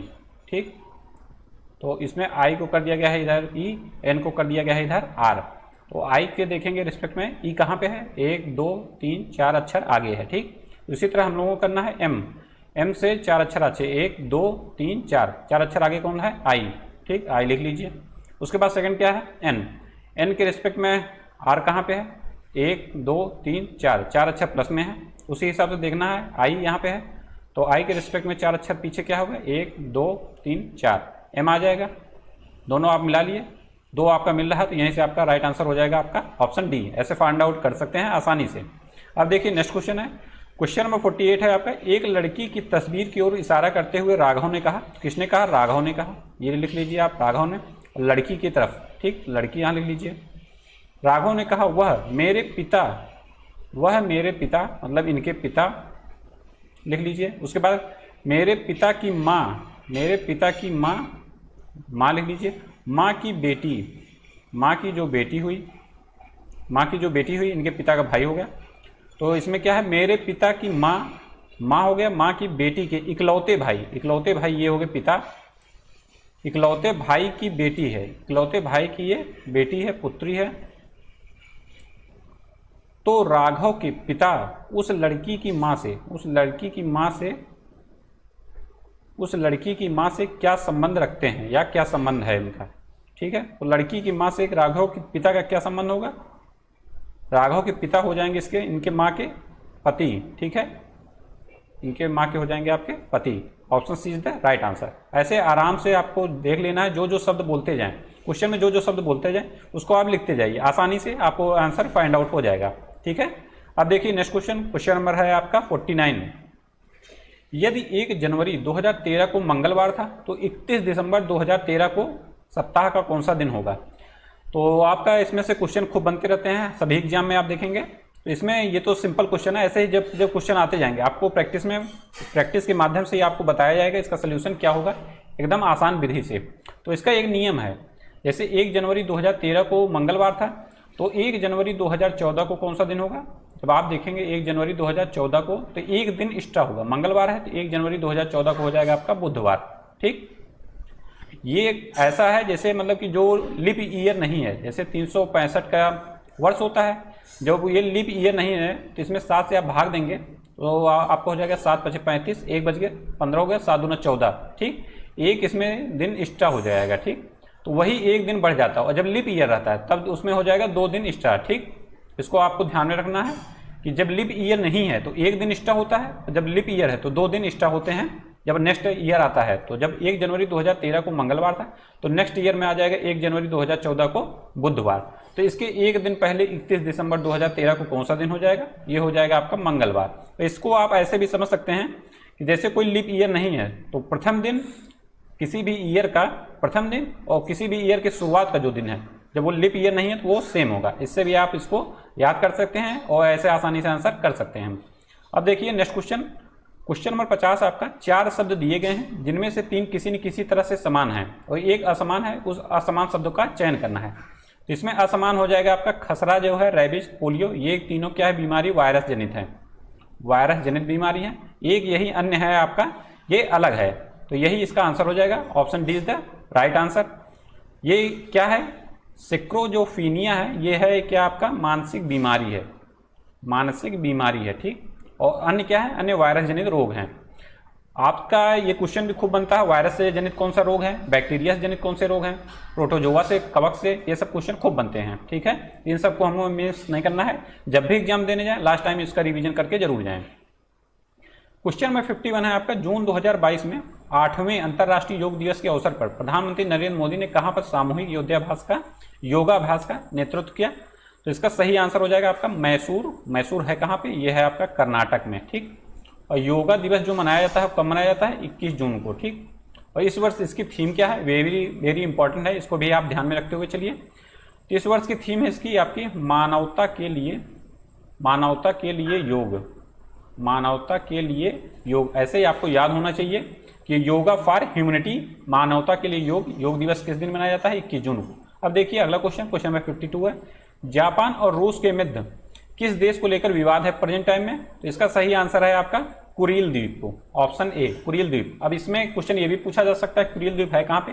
ये है आपका जापान और रूस के मध्य में, और इसको जापान जो बोलता है कुरिल द्वीप के नाम से बोलता है, और रूस जो इसको बोलता है, सॉरी रसिया जो इसको बोलता है कुरिल द्वीप के नाम से बोलता है, और जो जापान यूज करता है इसके लिए शब्द वो यूज करता है नॉर्दर्न टेरिटरीज के नाम से, उत्तरी क्षेत्र के नाम से इसको संबोधित करता है, ठीक है। तो कुरिल द्वीप है कहाँ? ये है जापान और रूस के पास, लगभग जापान और रूस के मध्य में होगा, तभी इसमें विवाद है। और यह है आपका स्थिति प्रशांत महासागर में, ठीक है। अब देखिए next question, question number 53, question number 53 है आपका, मई 2022 में नाटो साइबर डिफेंस ग्रुप में शामिल होने वाला एशिया का प्रथम पहला जहां भी शब्द आ जाए वो क्वेश्चन आपके लिए इंपॉर्टेंट हो जाता है। आप चाहे करंट पढ़िए, स्टैटिक जीके पढ़िए या कहीं भी कुछ भी पढ़िए, तो जो फर्स्ट है वो इंपॉर्टेंट है, ठीक है। अब इसमें देखना ये है कि एशिया का पहला देश कौन सा है? तो इसका एशिया का पहला देश है आपका दक्षिण कोरिया, ऑप्शन डी। नेक्स्ट है आपका क्वेश्चन नंबर 54, भारतीय नौसेना के लिए प्रोजेक्ट 75 के तहत निर्मित 6 पनडुब्बियों की श्रृंखला में अंतिम पनडुब्बी का क्या नाम है? तो अंतिम पनडुब्बी का नाम है आपका INS वागसीर, ऑप्शन डी। और एक क्वेश्चन इसमें और बनता है, एक क्वेश्चन का ये इंपॉर्टेंट क्वेश्चन ही है, इसमें जितने 6 के 6 पनडुब्बी हैं इसको आप ध्यान में रखिए, ठीक है। 6 के 6 नाम आपको बता दिए जा रहे हैं, पूरा क्रम से याद रखिए, क्वेश्चन कई तरह से घूम फिरा के बन सकता है। तो फर्स्ट है आपका कलवरी, INS कलवरी, ठीक है। INS कलवरी इसका फर्स्ट पनडुब्बी है। तो जब क्वेश्चन पूछा जाए कि फर्स्ट पनडुब्बी कौन सी है तो INS कलवरी हो गया। सेकंड कौन सी है? INS खंदेरी। उसके बाद थर्ड कौन सी है? खरंज, खरंज या करंज, कुछ भी समझ लीजिए आप, याद होना चाहिए बस, ठीक। उसके बाद चौथा है वेला, चौथा है वेला, पांचवा है वागीर और छठवां है आपका वागसीर। ये क्रम पूरा याद होना चाहिए, किसी भी माध्यम से पूछा जा सकता है, फर्स्ट कौन आया, लास्ट कौन आया, सेकंड पे कौन आया, या क्रम दे दिया जाए कि किसके बाद कौन आया, ये सब आपको याद होना चाहिए, ठीक। अब देखिए क्वेश्चन नंबर 55, मई 2022 में पोप फ्रांसिस ने वेटिकन सिटी के सेंट पीटर्स बेसिलिका में आयोजित समारोह में किस भारतीय मरणोपरांत 100 संत घोषित किया गया? तो इसका सही आंसर है आपका देव सहाय पिल्लई, ऑप्शन बी। देव सहाय पिल्लई ने पिल्लई को वेटिकन सिटी के सेंट पीटर्स में बेसिलिका में जो आयोजित समारोह हुआ था वहां पे इनको पोप फ्रांसिस घोषित किया गया। और इन्होंने जब ये ईसाई धर्म अपनाने के बाद जो देवा साहब पिल्लई जी थे इनका नाम लेजारस रख लिया गया था। क्या नाम रखा गया था? लेजारस। ये नाम भी आप याद रखिए। अब देखिए अगला क्वेश्चन, क्वेश्चन नंबर 56 है आपका, मई 2022 में किसने भारत के 25वें मुख्य चुनाव आयुक्त के रूप में पदभार ग्रहण किया? तो इसका सही आंसर आपका सुशील चंद्रा जी।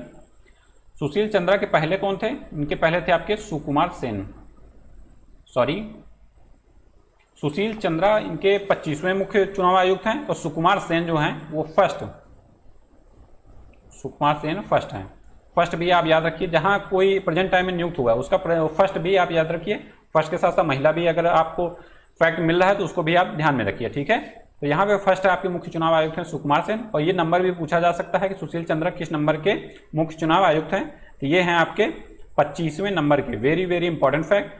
अब देखिए नेक्स्ट क्वेश्चन, क्वेश्चन नंबर 57 है आपका, मार्च 2022 में भारतीय नौसेना की किस जहाज को प्रेसिडेंट्स कलर से सम्मानित किया गया? इसका सही आंसर है आपका INS वल्सुरा, ऑप्शन ए, ठीक है।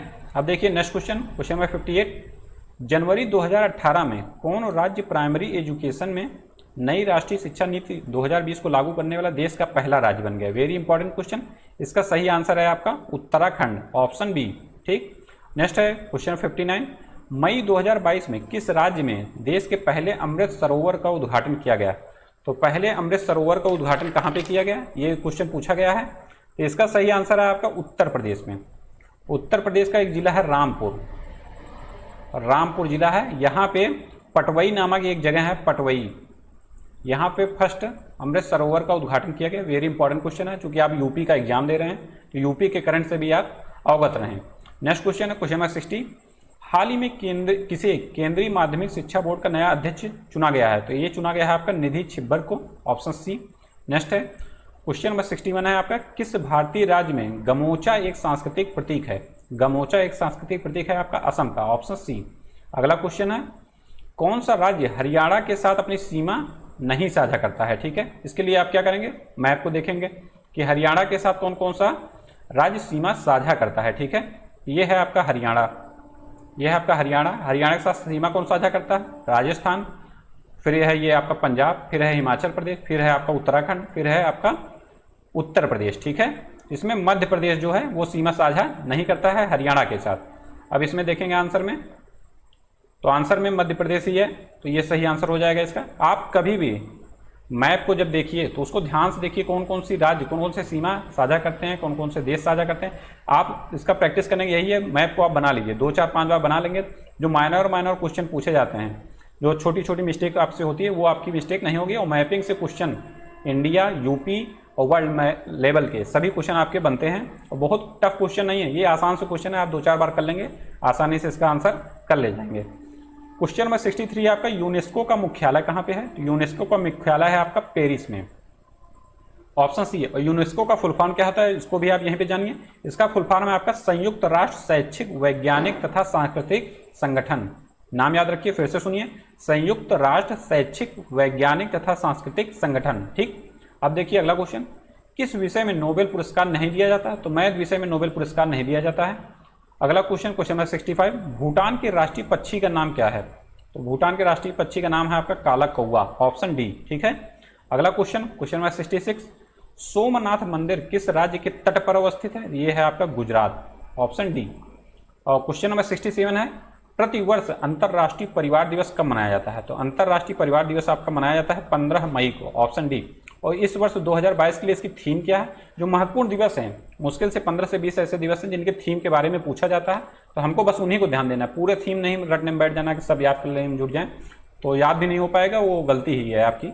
सही तैयारी सही रणनीति से होती है। ठीक है, तो हमें उसी के अनुसार चलना है। तो अंतर्राष्ट्रीय परिवार दिवस का थीम है आपका, अंतर्राष्ट्रीय परिवार दिवस का थीम है आपका परिवार और शहरीकरण, परिवार एंड शहरीकरण, परिवार एंड शहरीकरण। नेक्स्ट क्वेश्चन है क्वेश्चन नंबर 68, पुस्तक sunrise over Ayodhya nationhood in our times नामक पुस्तक किसने लिखी है? ये लिखी है आपके सलमान खुर्शीद ने, option B. Very important book है, आप इसको ध्यान रखिए।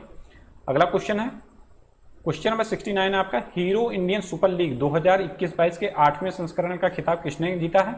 तो इसका सही आंसर हो जाएगा आपका हैदराबाद FC, ऑप्शन ए। और ये 8वां जो संस्करण हुआ था, ये हुआ कहाँ पे? ये हुआ आपका गोवा में एक स्टेडियम है फटोरदा स्टेडियम, फटोरदा इसको नाम याद रखिए आप, फटोरदा स्टेडियम। ठीक, इसको अन्य नाम से भी जाना जाता है, फटोरदा स्टेडियम को किस नाम से? तो उसका नाम है आपका जवाहरलाल नेहरू स्टेडियम। जवाहरलाल नेहरू। अब ऐसे स्टेडियम से क्वेश्चन पूछा जा सकता है कि ये स्टेडियम कहाँ है, तो आप लोग सोचेंगे कहाँ से आ गया, तो ये करंट में मुद्दा बना है तभी वो क्वेश्चन बनेगा। ठीक है, तो गोवा में है आपका फटोरदा स्टेडियम, फिर से नाम लिख दें इसको, फटोरदा। ठीक, फटोरदा स्टेडियम है, और इसको अन्य नाम से जानते हैं जवाहरलाल नेहरू स्टेडियम के नाम से। अगला क्वेश्चन है, क्वेश्चन नंबर 70 है आपका, 31वां सरस्वती सम्मान किसे प्रदान किया गया? तो ये प्रदान किया गया आपका प्रोफेसर रामदरस मिश्र जी को। ऑप्शन सी, वेरी इंपॉर्टेंट पुरस्कार है सरस्वती सम्मान, और किस नंबर का है? 31वां नंबर। क्योंकि कभी कभी ये क्वेश्चन पूछा जाता है कि ये किस नंबर का है। ठीक है, तो ये 31वां नंबर का पुरस्कार है प्रोफेसर रामदरस मिश्रा जी को। और किस लिए दिया गया? ये कविता संग्रह थी इनकी, मैं तो यहाँ हूँ के लिए, मैं तो यहाँ हूँ के लिए। ठीक है, इसको ध्यान रखिए।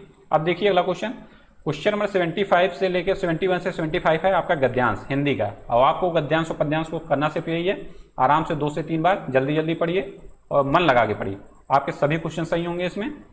तो गद्यांश आपका, सारा संसार नीले गगन के तले अनंत काल से रहता आया है, हम थोड़ी दूरी पर ये देखते हैं क्षितिज तक, यहाँ धरती और आकाश में हमें मिलते दिखाई देते हैं, लेकिन जब हम वहाँ पहुँचते हैं तो यह नज़ारा आगे खिसकता चला जाता है।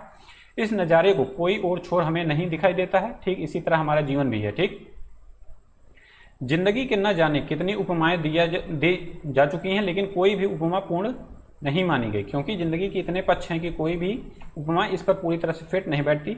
बर्नार्ड शॉ जीवन को एक खुली किताब मानते हैं और यह भी जानते हैं कि सभी जीवों को समान रूप से जीने का हक है।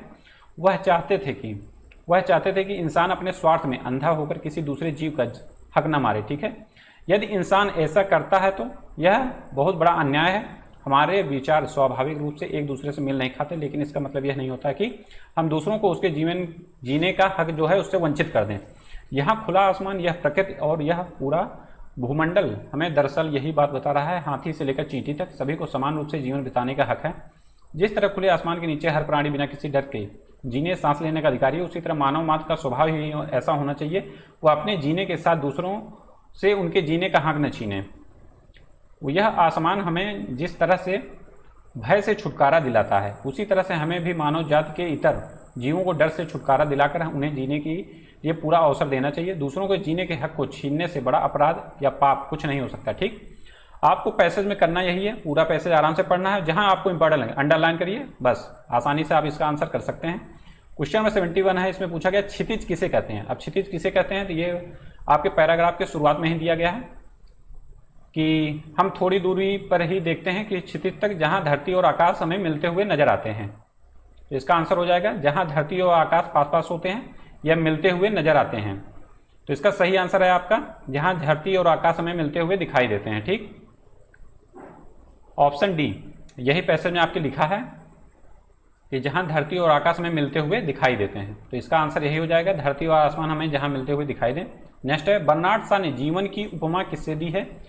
तो बर्नार्ड शॉ का नाम आपके पैसेज में यहाँ पे आया था। बर्नार्ड शॉ जीवन को एक समान खुली किताब मानते थे और यह भी मानते थे कि सभी जीवों को समान रूप से जीने का हक है।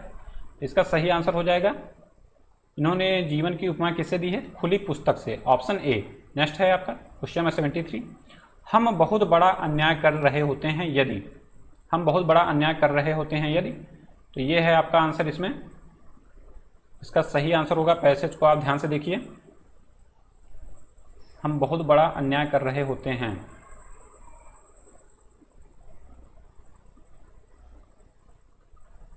हम बहुत बड़ा अन्याय कर रहे होते हैं, इसका आंसर होगा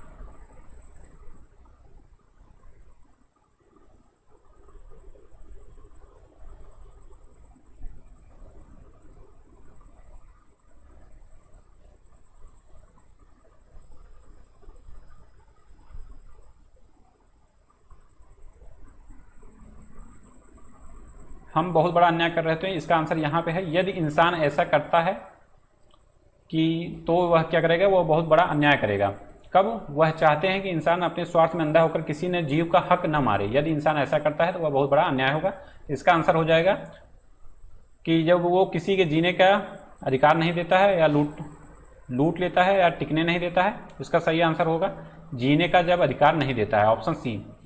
क्वेश्चन नंबर 74 है, प्रकृति और खुला आसमान बता रहे हैं सबको। प्रकृति और खुला आसमान बता रहे हैं सबको। अब इसका आंसर देखने के लिए फिर से आप ऐसे देखिए, प्रकृति और आसमान, इसका आंसर ये है, यह खुला आसमान, यह प्रकृति, यह पूरा भूमंडल हमें दरअसल यही बता रहे हैं कि हाथी से लेकर चींटी तक सभी को समान रूप से जीवन बताने का हक है। इसका आंसर ये हो जाएगा। अब यहाँ पे आंसर क्या है, साथ साथ रहने का अनुशासन, सॉरी क्वेश्चन में 74 है आपका, प्रकृति से प्रेम करना, जीने का हक देना, या निडर बने रहना, या मनमर्जी करते रहना। तो इसका सही आंसर है जीवन जीने का हक देना, ऑप्शन सी।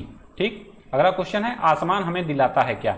आसमान हमें दिलाता है क्या, इसके लिए फिर से आप ऐसे देखिए, आसमान हमें जिस तरह से भय से छुटकारा दिलाता है, ये है आसमान हमें जिस तरह से भय से छुटकारा दिलाता है, उसी तरह मानव जाति से इधर उधर जीवों को डर से छुटकारा दिलाकर उन्हें जीने के लिए अवसर पूरा प्रदान करना चाहिए। तो आसमान हमें क्या दिलाता है, आसमान हमें भय से छुटकारा का आश्वासन दिलाता है, ऑप्शन बी। इसी तरह आप आसानी से आंसर कर सकते हैं और पांचों क्वेश्चन आपके सही होने चाहिए। नेक्स्ट पैसेज है आपका, आसमान में मुक्का मारना कोई बुद्धिमानी का काम नहीं समझा जाता, बिना लक्ष्य के तर्क करना भी बुद्धिमानी नहीं है। हमें भली बात समझ लेने की आवश्यकता है कि हमारा लक्ष्य क्या है, हम जो कुछ प्रयत्न कर रहे हैं वह किसके लिए है, साहित्य हम किसके लिए रचते हैं, इतिहास और दर्शन क्यों लिखते हैं, क्यों पढ़ते हैं, राजनीतिक आंदोलन किस महान उद्देश्य की सिद्धि के लिए करते हैं, मनुष्य की वह बड़ी चीज जिसके लिए वह सब किया करता है।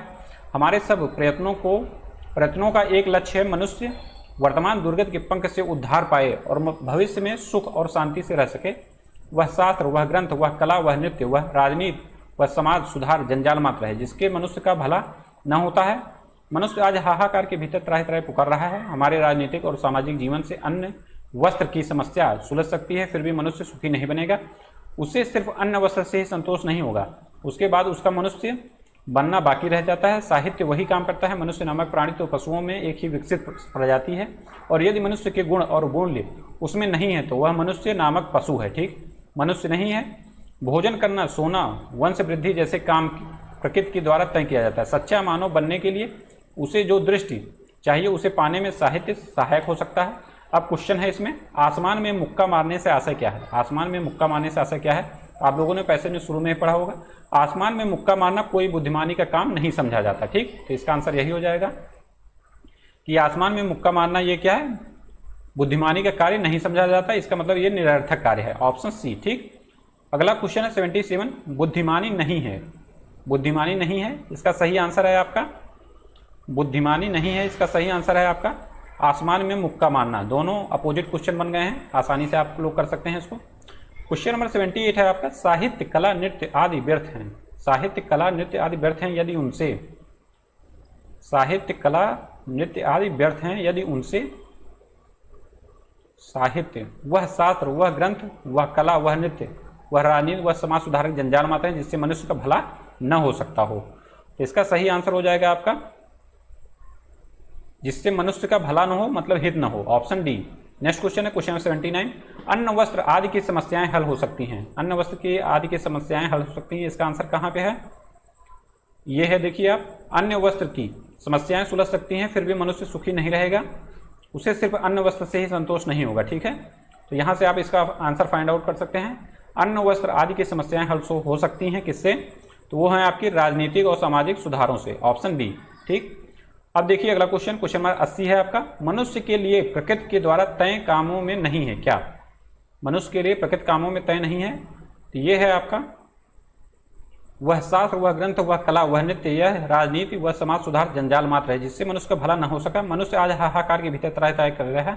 हमारे राजनीतिक और सामाजिक सुधार से अन्न वस्त्र की समस्या सुलझ सकती है फिर भी मनुष्य सुखी नहीं बनेगा, उसे सिर्फ अन्न वस्त्र से ही संतोष नहीं है वो होगा, उसके बाद भी उसका मनुष्य बनना काफी रह जाता है। ठीक, तो यहाँ से आप इसका आंसर फाइंड आउट कर सकते हैं कि मनुष्य का काम सिर्फ यही नहीं है कि वंश वृद्धि करना, सोना भोजना या भोजन करना, उसका काम ये नहीं है, इसमें प्रकृति के द्वारा ये सब तो तय है। ठीक है, अन्न वस्त्र की जो पूर्ति है वो प्रकृति के द्वारा इसमें तय नहीं है, ऑप्शन डी इसका सही हो जाएगा।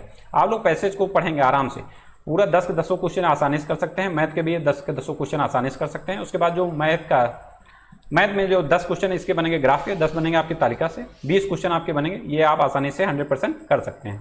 अब देखिए मैथ का सेक्शन, क्वेश्चन नंबर 81 से 85 के लिए ये आपका ग्राफ है 2008 से 2014 तक की कंपनी के लिए। ठीक, इसको आप ध्यान से देखिए। और इसमें दिया गया है ये कंपनी ए की बिक्री जो है हजारों में है। ठीक, अब देखिए अगला क्वेश्चन। इसमें क्वेश्चन है वर्ष 2008 से वर्ष 2011 तक बिक्री में प्रतिशत परिवर्तन कितना है। प्रतिशत परिवर्तन कितना है, इसका सही आंसर हो जाएगा इसमें 2008 में। आप देखिए 2008 में बिक्री है कितना 120, और 2011 में बिक्री है कितना first second third and fourth 270।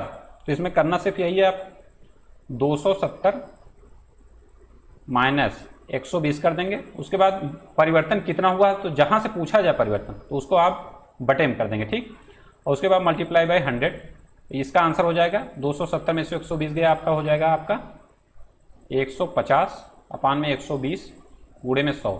ठीक, ये आपका कट गया, ये हो गया 1500, और 1500 में भाग देंगे आप 12 से, तो ये आंसर आ जाएगा आपका 15 में भाग दिया आपका 1500 में 12 से भाग देंगे तो इसका आंसर आ जाएगा आपका 125। इसका सही आंसर आ जाएगा ऑप्शन ए। आप लोग इसको आसानी से काट पीट सकते हैं। क्वेश्चन नंबर 82 है आपका वर्ष 2008 से 2014 तक औसत बिक्री हजारों में क्या है। औसत बिक्री 2008 से 14 तक, तो आपको औसत में क्या करना है, आपको पहले ही बताया गया। इसको करने के लिए सिर्फ परसेंटेज आपको आना चाहिए, औसत आना चाहिए। तो 2008 में औसत है आपका 120, 180, 216,000, उसके बाद है 270, उसके बाद है आपका 400। ठीक, उसके बाद है आपका 380, उसके बाद है 380। तो 2014 तक आपका लास्ट हो गया। सभी को जोड़ देना है, सभी को सिंपल से क्या करना है, जोड़ देना है। 120 प्लस 180 प्लस 216, उसके बाद आप करेंगे 217, सॉरी 17 नहीं 70, उसके बाद है आपका 400, उसके बाद है आपका 380 प्लस 380, इतना कर देना है। और जोड़ने के बाद जितना जोड़ है उसको औसत निकालने के लिए उतनी ही संख्या से भाग दिया जाता है। तो इसको जोड़ने पे आएगा आपका 1946 अपान में 7 से भाग देंगे तो आ जाएगा आंसर 278। इसका सही आंसर आएगा ऑप्शन डी। अगला देखिए क्वेश्चन 83 आपका कितने वर्षों के दौरान बिक्री 320,000 से अधिक रही। अब इसमें देखना सिर्फ यही है कि 320 से अधिक कितने में रही। तो आप इसमें देखेंगे तो इसका एक ज़्यादा है 400 में, 380 में ज़्यादा है 380 में, तो 3 सन ऐसा है जिसमें बिक्री 320 से ज़्यादा रही। इसका सही आंसर हो जाएगा 3।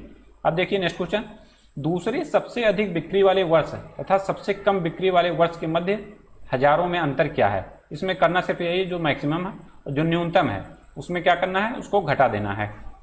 दूसरे सबसे अधिक, और इसमें क्वेश्चन में ये है दूसरे सबसे अधिक, सबसे टॉप मोस्ट नहीं पूछा गया है, सेकंड नंबर पे जो टॉप मोस्ट है उसको पूछा गया है।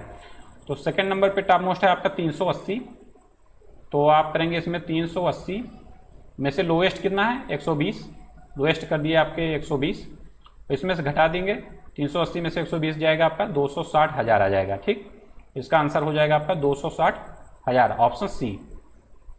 नेक्स्ट क्वेश्चन है वर्ष 2013 में पिछले वर्ष की तुलना में बिक्री में प्रतिशत परिवर्तन क्या आया है। अब जब पिछले वर्ष से पूछा जाए तो अब इसके लिए परसेंटेज आपको निकालना है, और किस सन में है 2013 में है। तो 2013 में है आपका 380, और इसके पूर्व में क्या है 400 से ये घट गया है 380। तो इसमें करना सिर्फ यही है कि 400 माइनस 380 अपान में किससे परिवर्तन पूछा गया है, तो जिससे पूछा जाए वो आपके नीचे हो जाएगा बटे में।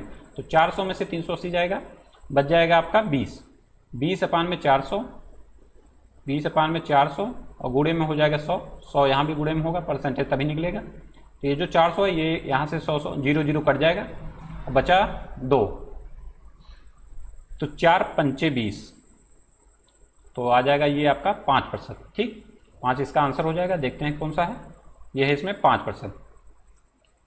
तो इसमें पूछा गया है 5% की कमी होगी या वृद्धि। तो आपने देखा 400 से 380 ये होगा आपका कमी। ठीक, कम हुआ है तो 5% इसमें कमी हो जाएगी।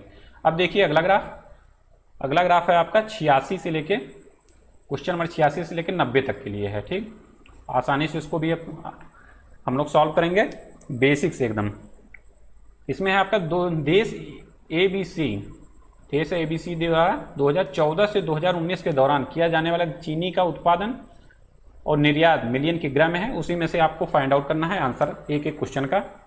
तो आप देखिए क्वेश्चन है 2014 और 2018 में 2014-2018 में चीनी के कुल उत्पादन का 2015 और 2019 में चीनी के कुल निर्यात से अनुपात कितना है, ज्ञात करना है सिर्फ ये। तो 2014 और 18 में उत्पादन कितना है, उत्पादन क्या शो कर रहा है, जो डार्क वाला है ये उत्पादन शो कर रहा है ये, और लाइट जो है वो है निर्यात, इसी में जो लाइट है वो है निर्यात के लिए, जो डार्क है वो है उत्पादन, यही चीज़ सभी में है। ठीक, इसको हमें ध्यान में देखना है। अब क्वेश्चन में है 2014 और 18 में चीनी के कुल उत्पादन, तो 2014 में है उत्पादन आपका 280, कितना है 280। उसके बाद है 2018 में उत्पादन, 2018 में उत्पादन है आपका 440, 0 8 4 12 2 हासिल आया 1 4 2 6 1 7, आगे आपका 720। उसके बाद निर्यात कितना है 2014 और 18 में, तो 2014 में आपका निर्यात है 200, 2014 में निर्यात है 200। उसके बाद है आपका 2019 में निर्यात कितना है 380, 380 इसमें निर्यात है 0 8 3 2 5 580। अब 720 अनुपात में, 720 अनुपात में हो गया आपका 720 अनुपात में 580, तो यहाँ पे कुछ मिस्टेक हो गया है, कट नहीं रहा है ये, तो यहाँ पे आपको फिर से देखना है 2015 और 2019 में चीनी के अनुपात कितने हैं। 2015 में पूछा गया है, 2014 ना पूछ के 2015 पूछा गया है। 2015 में है आपका 220 और 2019 में है आपका 380, ऐसे ही ध्यानपूर्वक करना है आपको। तो 8 2 हो जाएगा आपका 0 हासिल 1 3 2 5 1 6।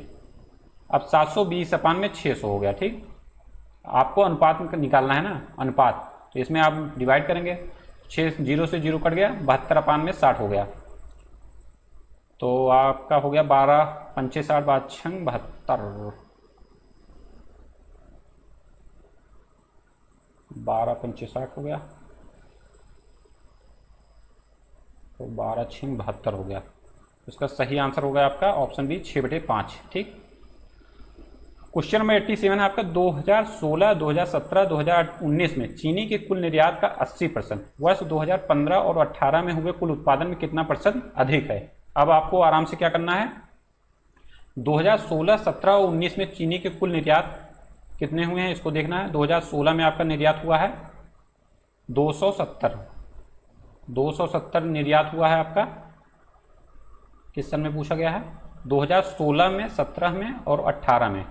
तो 2016 में है आपका 270, 2017 में है आपका 360 और 2019 में पूछा गया है आपका, 2019 में है आपका 380। ठीक, यहाँ से हो गया ये, इसका निकालना है आप 80%, इसको जोड़ लीजिए आप, 8 6 14 14 7 21, 1 हासिल 2 3 3 6 2 8 2 10, आपका आ गया 10 10, और इसका निकालना है कितना 80%, 80 अपान में 100, 0 0 कट जाएगा, ये 0 0 कट गया, 101 गुणे 8, ये आ जाएगा आपका 808, इसको यहाँ पे आप रख दीजिए, ये हो गया। और नेक्स्ट क्या निकालना है इसमें, नेक्स्ट निकालना है आपका 2015 और 2018 में कुल उत्पादन में कितना % अधिक है। 2018 और 15 का कुल उत्पादन देखेंगे कितना है, तो 2015 का उत्पादन है आपका 320 और 2018 का उत्पादन है 440। 320 प्लस 440 करेंगे, 320 प्लस 440 हो जाएगा आपका 067 760। अब इसमें पूछा ये गया है कि कितना % कम है। ठीक, तो इसमें करना सिर्फ यही है कि 808 माइनस में 760 करेंगे, और किससे पूछा गया है, किससे कम है या किससे ज़्यादा है, ये पूछा गया है उत्पादन से। 760 जो आया है आपका उत्पादन, इससे कितने % अधिक है, तो 760 को कर देंगे हम लोग नीचे, इसमें माइनस करेंगे, ये आ जाएगा आपका 48 अपान में 760 गुणे में 100, 100 तो मल्टीप्लिकेशन में रहेगा ही, चूँकि परसेंटेज हम लोग निकाल रहे हैं, तो इसको आप लोग काटेंगे, कट पिट करने के बाद ये आ जाएगा आपका 6.3, ऑप्शन डी। अब देखिए नेक्स्ट क्वेश्चन में 88 है आपका 2016, 2017 और 2018 में चीनी का औसत निर्यात 2017 में हुए उत्पादन से कितना % कम है। 2016, 17, 18 में चीनी का औसत निर्यात देखेंगे। 2016 में निर्यात हुआ है आपका 270, उसके बाद है आपका कौन सा सन 2017 और 18। 2017 में है आपका 360 और 2018 में है आपका 300। अब इसको जोड़ लेंगे आराम से, 0 हो गया, 6 6 12, 12 7 19 हो गया। 9 हासिल 1, 3 3 6 2 8 1 9। आपका आंसर आ जाएगा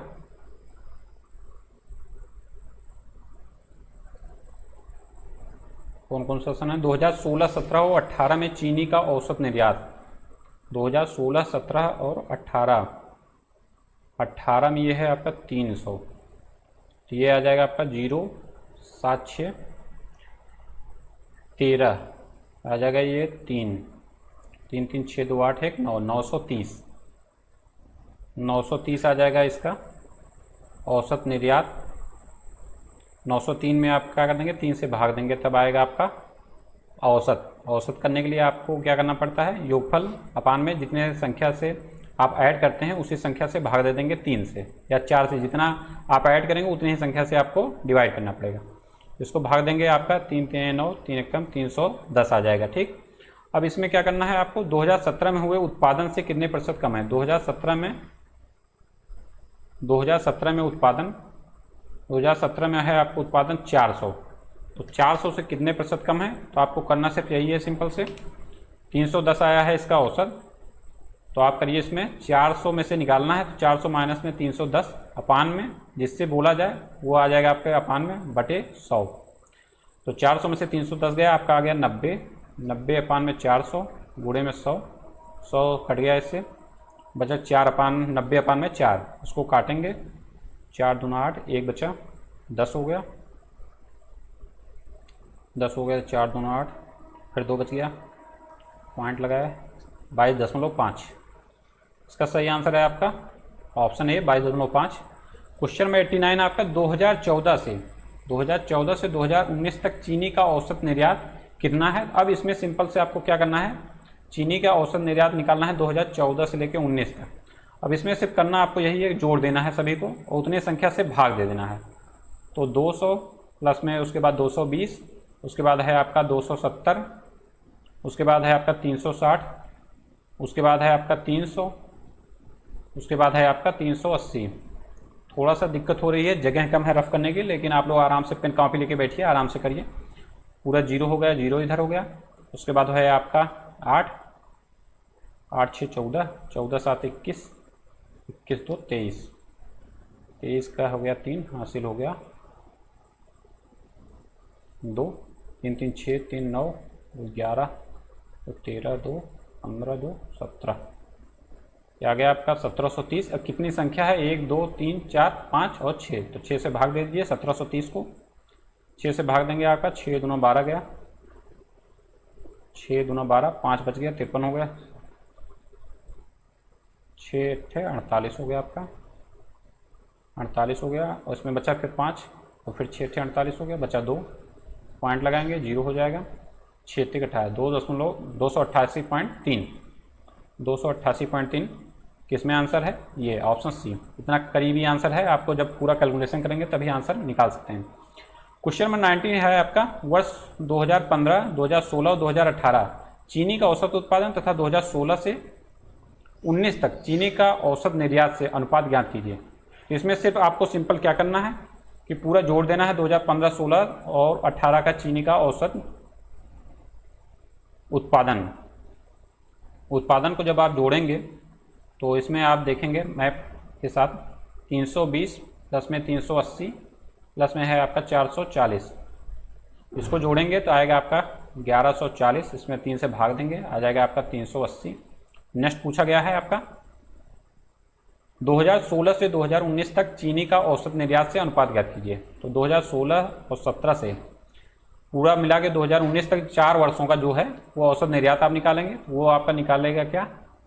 इसके लिए थोड़ा सा फिर से आप कैलकुलेशन करिए। सिर्फ इसमें आपको आराम से कैलकुलेशन करना है, बिल्कुल घबराना नहीं है। 270 प्लस 360 प्लस 300 प्लस 380 अपान में इसमें 4 कर देंगे, ठीक आ जाएगा आपका 1310 अपान में 4 डिवाइड करेंगे 327.5। अब इसमें क्या करना है? सिर्फ अनुपात निकालना है। तो अनुपात में ये ऊपर आया था आपका 380, नीचे आया था आपका 327.5।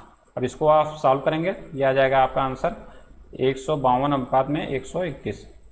आप लोग इसको आराम से सॉल्व करिए। इसका आंसर आएगा 152/131। आपको मेथड बता दिया गया कैसे कैसे करना है, सिंपली आप उससे कर सकते हैं। नेक्स्ट है क्वेश्चन आपका, क्वेश्चन में 91 से 95 तक के लिए दी गई तालिका में दिए गए आंकड़े 5 वर्षों में किसी विद्यालय के 3 भिन्न भिन्न संकायों में नामांकित लड़के लड़कियों की संख्या दर्शाते हैं। तालिका का अध्ययन करें और दिए गए प्रश्न का उत्तर दें। आराम से इसको भी आप सॉल्व करिए। क्वेश्चन है, वर्ष 2012 से 2016 तक में मिलाकर विज्ञान संकाय में लड़कों की संख्या तथा वाणिज्य संकाय में सभी वर्षों में लड़कियों की संख्या के कितने प्रतिशत है। तो इसमें करना सिर्फ आपको यही है, आराम से पूरा फिर से आप देखिए 91 से 95 तक। इसमें है आपका विज्ञान संकाय में लड़कों की संख्या तथा वाणिज्य संकाय में सभी वर्षों में लड़कियों की संख्या की कितने प्रतिशत है। तो लड़कों की संख्या है विज्ञान संख्या में आपकी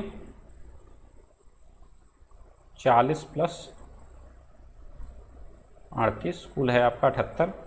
और लड़कियों की संख्या है कितनी वाणिज्य संकाय में 45 + 42 + 37 प्लस में 34 प्लस में 41, पूरा जोड़ेंगे तो आ जाएगा आपका 200। कितने प्रतिशत उसमें पूछा गया है, तो इसमें पूछा गया है बालिका के रिस्पेक्ट में, तो बालिका आ जाएगी आपका नीचे मल्टीप्लाई बाई 100, 0 0 कट जाएगा। ये आएगा आपका 78 डिवाइड बाई 2, 39। इसका आंसर हो जाएगा 39, ऑप्शन ए। नेक्स्ट है, वर्ष 2012 से 2020 तक कला संकाय में लड़कों की कुल संख्या विज्ञान संकाय में लड़कों की कुल संख्या से कितने प्रतिशत अधिक है। अब इसमें फिर वही करना है, सिंपल सा जोड़ लेना है। पहले मैप देखिए, मैप में क्या क्या दिया है। ग्राफ में आपका दिया गया है, जो चित्र है थोड़ा कन्फ्यूजन जरूर करता है, लेकिन आप इसको आराम से करेंगे तो ये एक एक क्वेश्चन आपके हो जाएंगे एकदम आसानी से।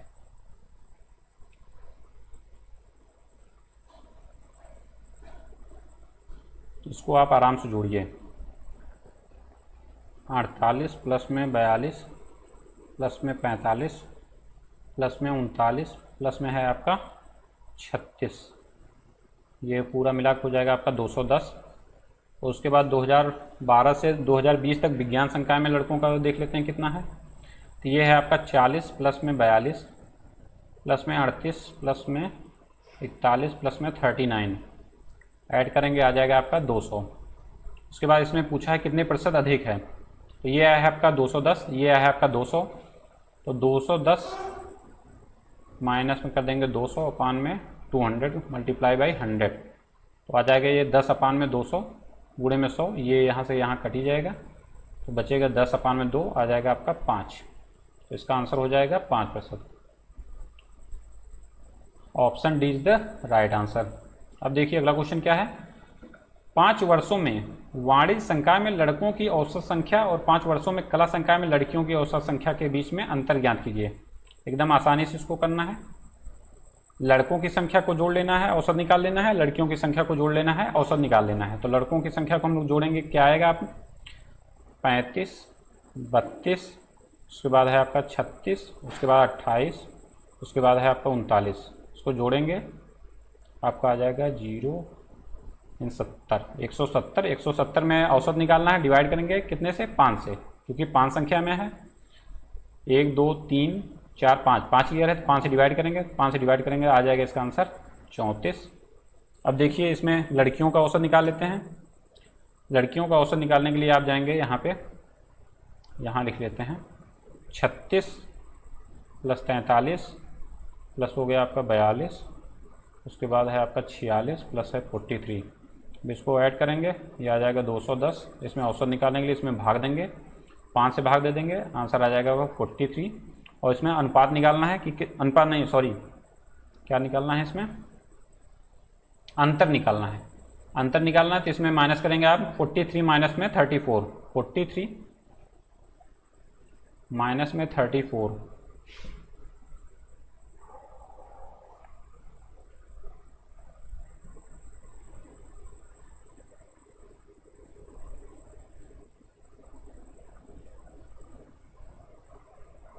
सॉरी ये आंसर इसका मिल नहीं रहा है, फिर से ऐड कर लेते हैं इसको। 6 3 9 3 210 210 5, 5 ये आ जाएगा आपका 42 है, सॉरी 42 माइनस 34 करेंगे आप, आ जाएगा आपका आंसर 8। 42 माइनस 34 करेंगे, आंसर आ जाएगा आप 8। इसका सही आंसर है ऑप्शन सी 8। नेक्स्ट क्वेश्चन है 94। वर्ष 2014 में नामांकित लड़कों की कुल संख्या का वर्ष 2020 में नामांकित लड़कियों की कुल संख्या से अनुपात ज्ञात कीजिए। अब ये एकदम सिंपल सा है, 2014 में लड़कों और 2020 में लड़कियों, इसको बस यही करना है। 2014 में लड़कियों का क्या है, 2014 में नामांकित लड़कों की कुल संख्या का, 2014 में नामांकित लड़कों का कुल संख्या है आपका, थोड़ा सा इसमें कुछ रफ कर देते हैं, जगह नहीं है।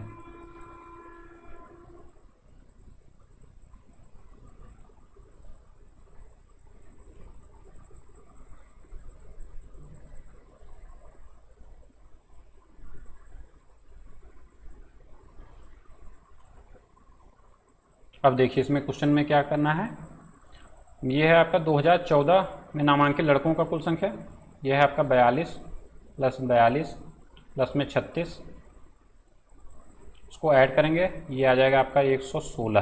ठीक, उसके बाद जब नामांकित लड़कियों को देखेंगे 2020 में, तो ये है आपका 43 प्लस में 30 प्लस में आपका 41 इक्वल टू 114। अब इसमें निकालना है अनुपात, इसका अनुपात निकालेंगे, आंसर आ जाएगा आपका 58.57। काट पीट लीजिए आराम से, इसका आंसर आ जाएगा 58/57, ऑप्शन बी। अब देखिए नेक्स्ट है, वर्ष 2014 और वर्ष 2018 में सभी संकायों में नामांकित लड़कों की कुल संख्या कितनी है। वर्ष 2014 और 2018 में अब इसको ऐड करना है, नामांकित लड़कों की संख्या। तो 2014 में है आपके 42, 2014 में है आपका 42 प्लस 42 प्लस में है आपका 32, ये हो गया लड़कों का, उसको आप ऐड कर लीजिए, 116 आ गया। और लड़कियों का देखेंगे, सॉरी क्या है क्वेश्चन में, वर्ष 2018 में, वर्ष 2018 में भी लड़कों का ही जोड़ना है। इसमें है आपका 39 प्लस 41 प्लस में 28, इसका आंसर आ जाएगा आपका 108। इसमें अभीष्ट योग देखना है 2018 और 2014 का, 2018 और 2014 का योग देखना है। इसका आंसर आ जाएगा दोनों को जोड़ने पे 108 और 116 को, 116 में 108 जोड़ देंगे, आ जाएगा आपका 224। इसका सही आंसर है 224, ऑप्शन सी।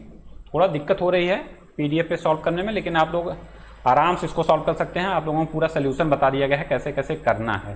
ठीक, अब क्वेश्चन नंबर 96 से 100 है, ये आपका लास्ट तालिका है।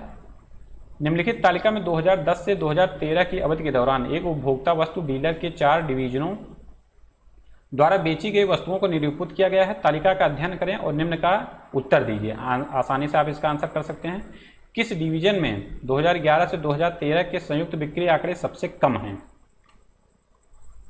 संयुक्त बिक्री आंकड़े सबसे कम हैं। इसमें करने के लिए आपको क्या करना है, 2011 और 2013 में इसको आपको जोड़ लेना है। ठीक, तो W का हो जाएगा आपका, W का है आपका 130 प्लस में 86 आ जाएगा आपका 216।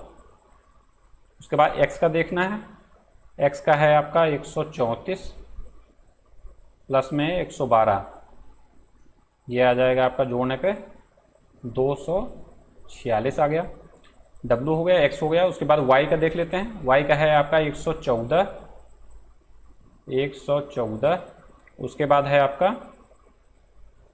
76, इसको ऐड करेंगे, आ जाएगा आपका 190।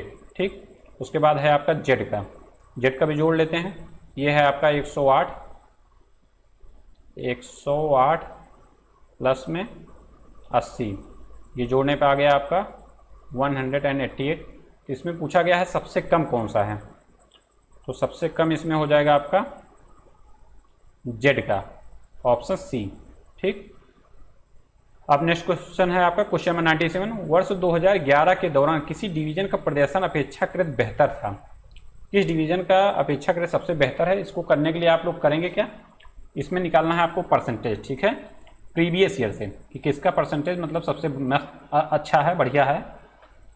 तो वर्ष 2011 के लिए आप निकालेंगे, पहले आप निकाल लीजिए W का, इसको फिर से थोड़ा डिलीट कर देते हैं।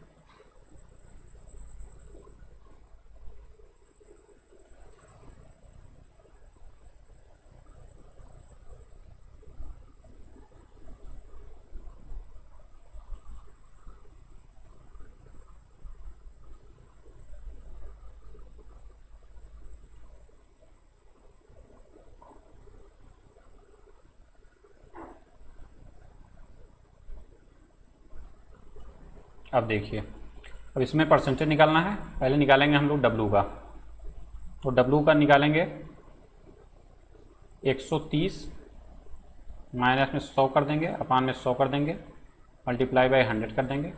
तो 30 अपान में 100 ये कट ही जाएगा, तो निकल गया आपका 30। उसके बाद आप क्या कर देंगे एक्स का है आपका 134 माइनस में 96 अपान में 96 मल्टीप्लाई बाय 100। इसको आप सॉल्व करेंगे 134 माइनस 96 करेंगे, आ जाएगा आपका 38 अपान में 96 मल्टीप्लाई बाय 100। उसके बाद आप इसको सॉल्व करेंगे, आ जाएगा आंसर आपका 39.58। इसके बाद है आपका y को निकालने के लिए आप करेंगे 114 माइनस में 110 अपान में 110 मल्टीप्लाइड बाई 100। 140 में से 114 में से 110 गया आपका 114 में से 110 गया आपका, बचत 4 अपान में 110 गुणे में 100, 0 0 कट गया, यह आ गया आपका 40 अपान में 11। इसको काटेंगे आप 3.63 आ गया। उसके बाद बचा आपका जेड वाला आपका नहीं निकाला गया है, जेड निकाल लेते हैं। जेड में करना सिर्फ यही है आपको 108 माइनस में 136 अपान में 108। इसको आप सॉल्व करेंगे तो आ जाएगा आपका -28 अपान में 108 गुणे में 100। अब आपका सलूशन आ जाएगा -25.92%। अब आप लोग इसको ध्यान से देखिए कि किसका सबसे बेहतर रहा है। तो इसमें सबसे बेहतर रहा है आपका एक्स का सबसे बेहतर रहा है, 39.58% वृद्धि हुई है इसमें एक्स में, ऑप्शन ए। अगला देखिए, वर्ष 2012 एवं 2013 में वाई के द्वारा बेची गई वस्तुओं की कुल संख्या का इसी दौरान जेड के द्वारा वस्तुओं की बेची गई कुल संख्या से अनुपात क्या है। इसमें आपसे क्या करना है, ऐड करना है और आपको अनुपात निकाल लेना है। तो इसमें करेंगे हम लोग, इसका निकालेंगे 164 प्लस में 76 है आपका। उसके बाद है आपका 96 प्लस में 80, ये आपका हो गया आपका। ऐड करने के बाद इसका आंसर आ गया 240 अपान में 176। इसको सॉल्व करेंगे 15 अनुपात में 11 आ जाएगा। सही आंसर है आपका ऑप्शन ए, 15 अनुपात में 11। अब देखिए नेक्स्ट है आपका 4 वर्षों की अवधि के दौरान डब्ल्यू डिवीजन के द्वारा बेची गई वस्तुओं का औसत क्या है। अब एकदम आसानी से इसमें क्या करना है, डब्ल्यू डिवीजन के द्वारा पूरा जितना है सबको जोड़ लेना है, उसके बाद उससे 4 से भाग दे देना है और जिससे निकल आएगा उसका औसत। आप करिए ये 100 प्लस 130 है, प्लस में 140 है, प्लस में क्या है 86 है, सभी को जोड़ देना है। जोड़ने के बाद आ जाएगा आपका 654 डिवीजन डिवाइड बाई 4। तो 4 से जब आप भाग देंगे तो आंसर आ जाएगा आपका 4 एकम 4, 4 एकम 4,